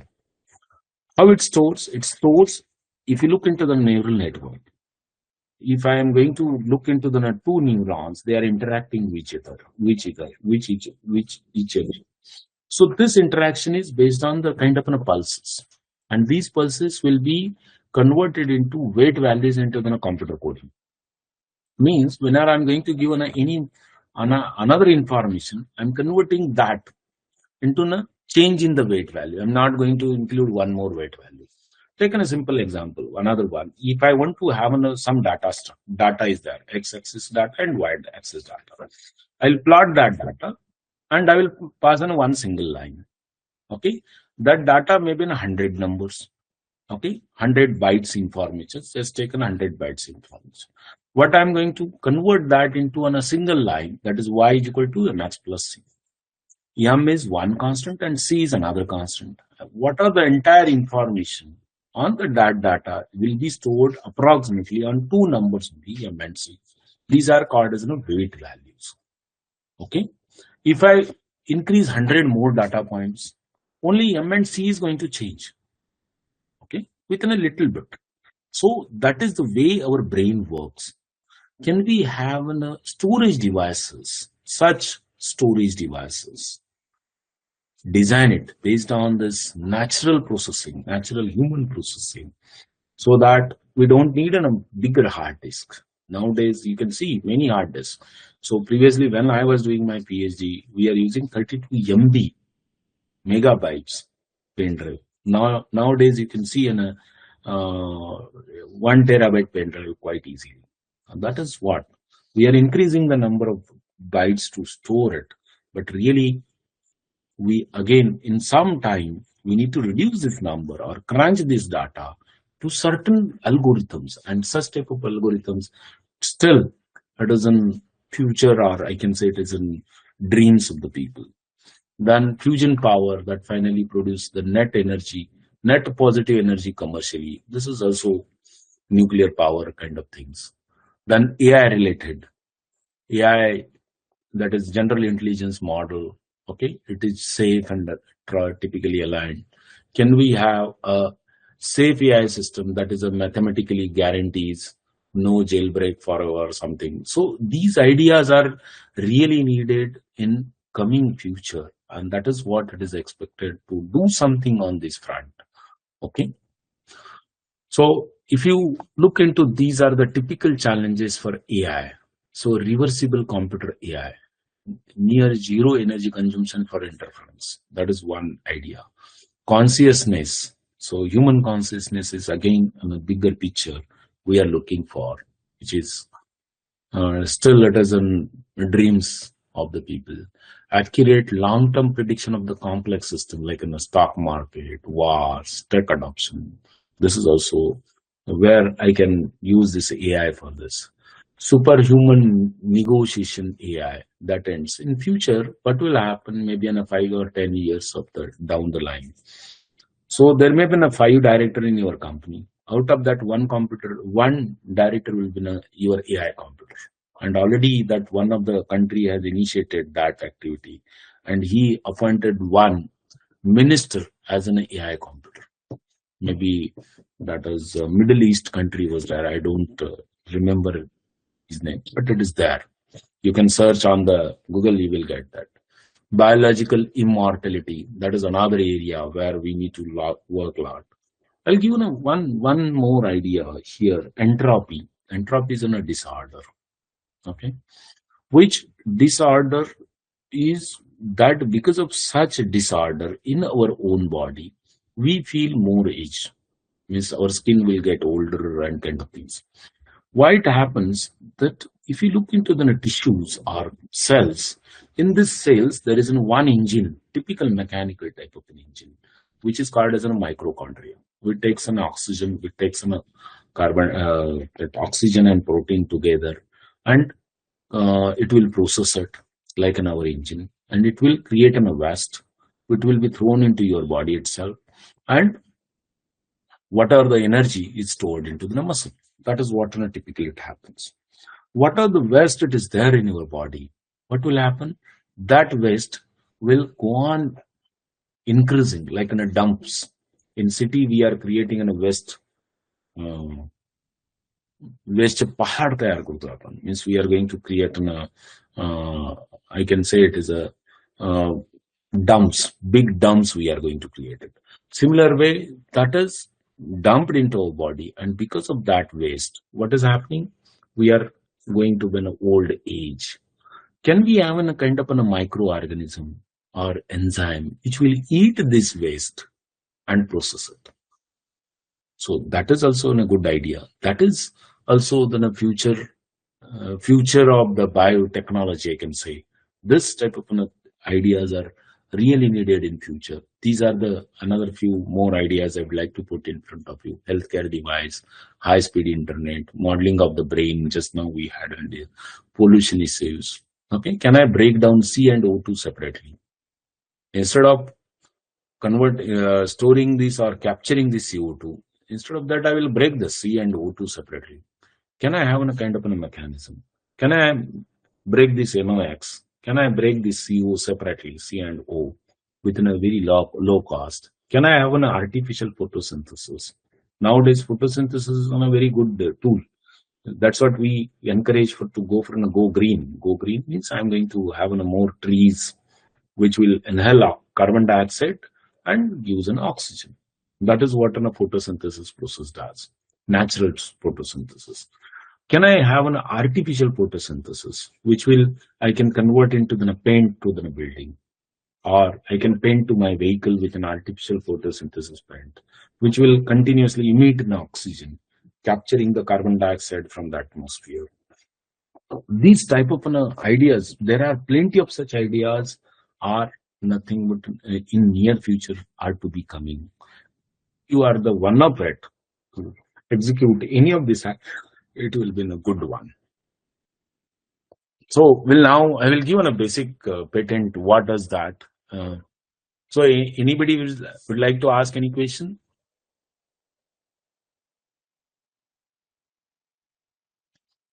Okay. So basically, patent, what can be patented is the most important slide. Must be novel, not previously known or used by any other. It should be useful. Most important, it should not be tangible.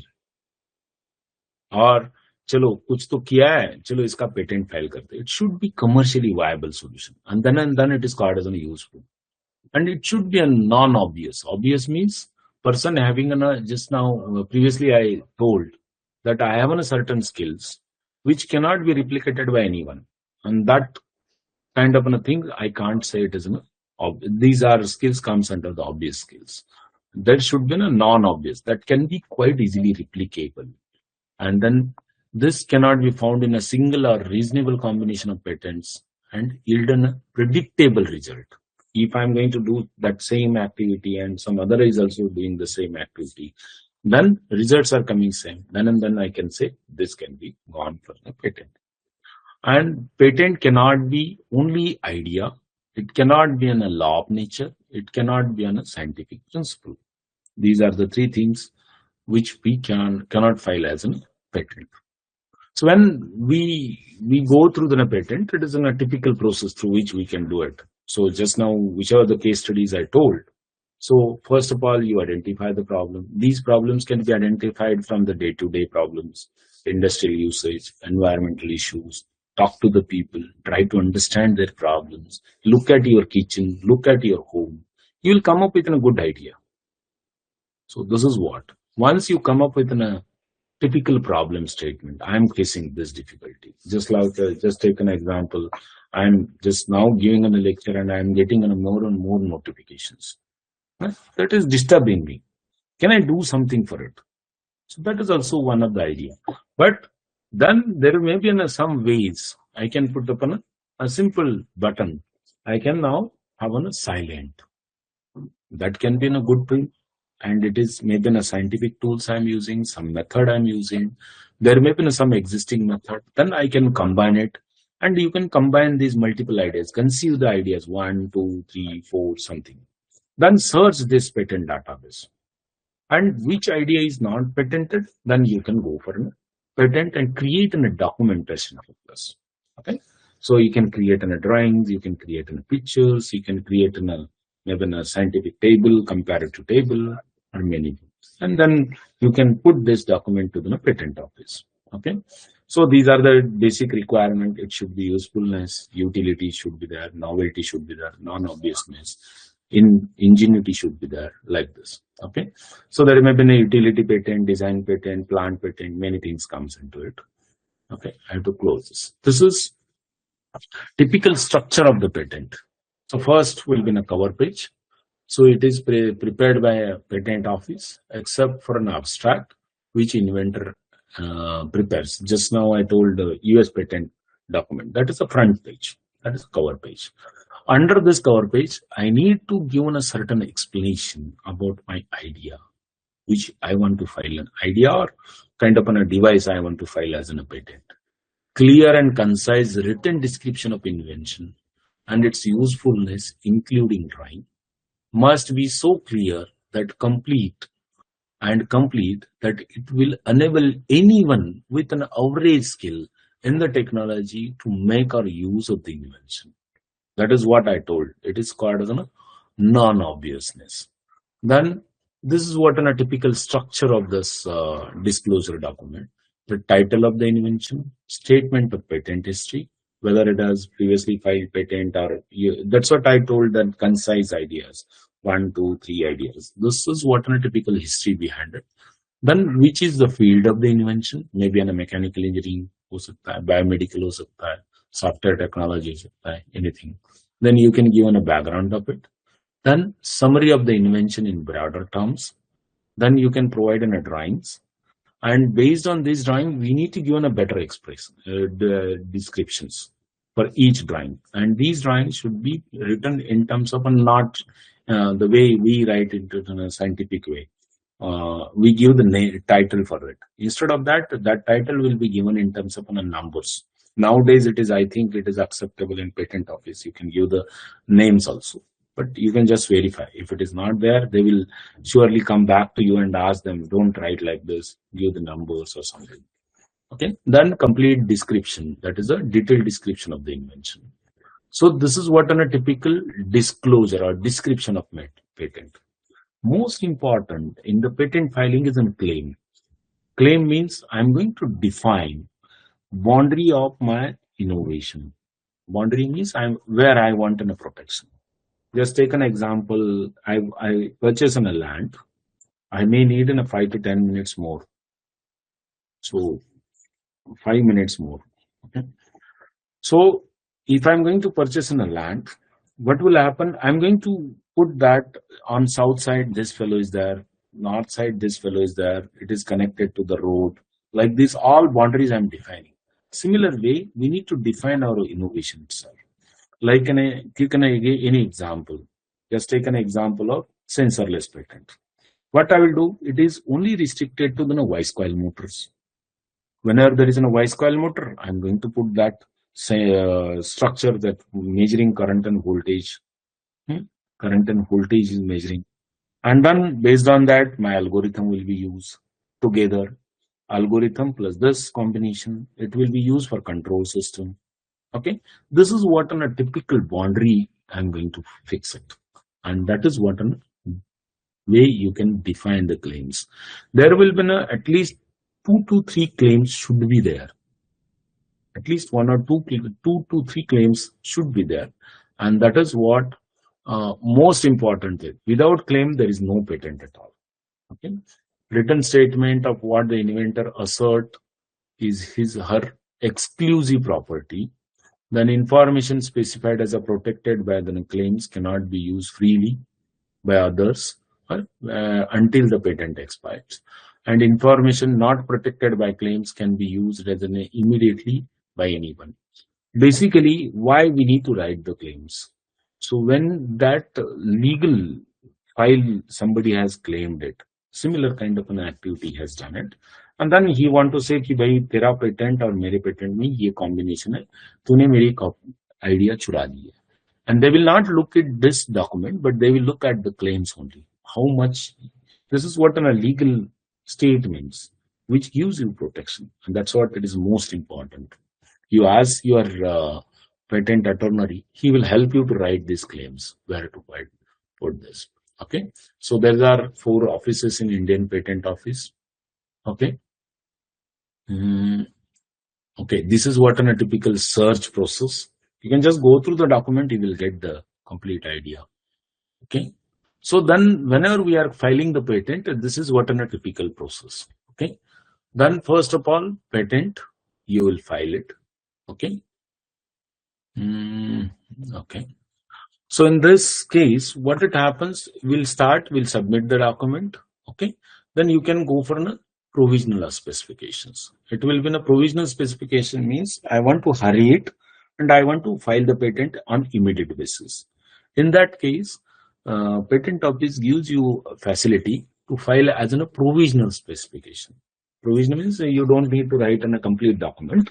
You can write, okay, a one-page document or two-page document. You can say, I want to file this patent, and that is a provisionally give us an approval for this. And within this next 12 months, you have to submit the complete document.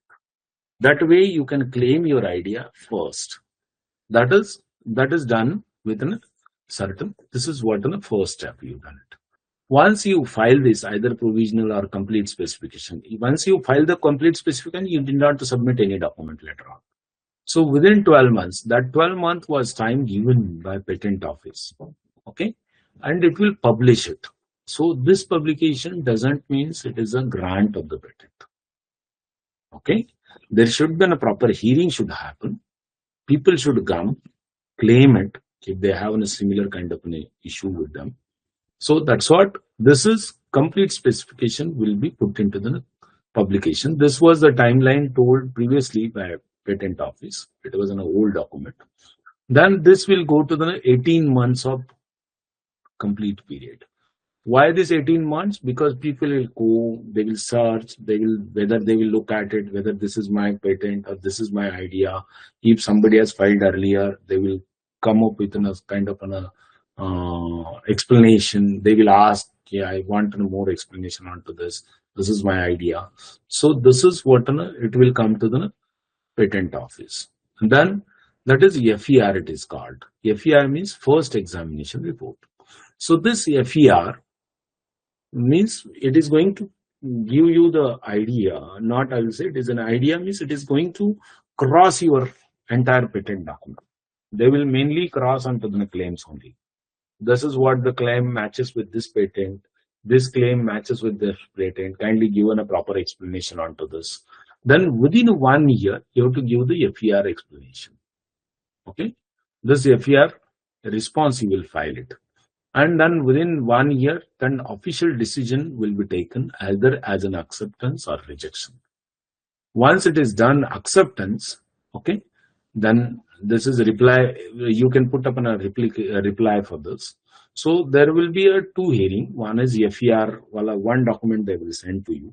And then this is what on a hearing it happens practically. Means you have to, many times nowadays they are taking a hearing on online process, but previously you have to go to the physically before COVID something. So then once it is acceptance, then patent will be further process and it will be granted the patent. If it is your FER is not accepted, it will be patent will be denied it. This is what in typical process it happens. And during this, so see, patent will be granted based on the territory. It doesn't granted universally. Once I file the patent means in India, I am legally protected in other countries too, because each country has its own laws, and that's what it is given in the regional. So if you want to file the patent in other countries, it is called as a PCT application. That is like a patent corporation treaty system. Okay. In this, there is a Paris Convention was happened in 1883, provides a 12 months time for patent application in the member, and many things happen. Then PCT application will help you to claim your patent in other territories, okay, and gives a time for contracting states. Contracting states meaning it is in countries, not in typically states in India. It's like, okay. So to file months from priority dates, you will get instead of 12 months. Okay, 12 months you will get the file.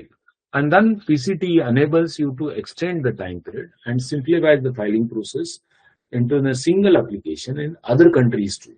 So if you want to keep your claim in other countries like in the US or something, you can initiate this PCT application. Okay. So this PCT has its own way of doing it and all this. This PCT process. provisionally file the patent along with PCT, means first filing the India. You have to file when you are going to sit into that particular country, you have to file there. Then there is a PCT application, and you will get a foreign filing permit within 21 days. And then you can go to the search report. So they will go through this, and then you can file the complete patent based on that. Okay. So this is what a typical process of patent filing. You can just go through these slides, and if you have any queries or any questions, you can ask now, or also you can connect with me on these contact details. So thank you from my end.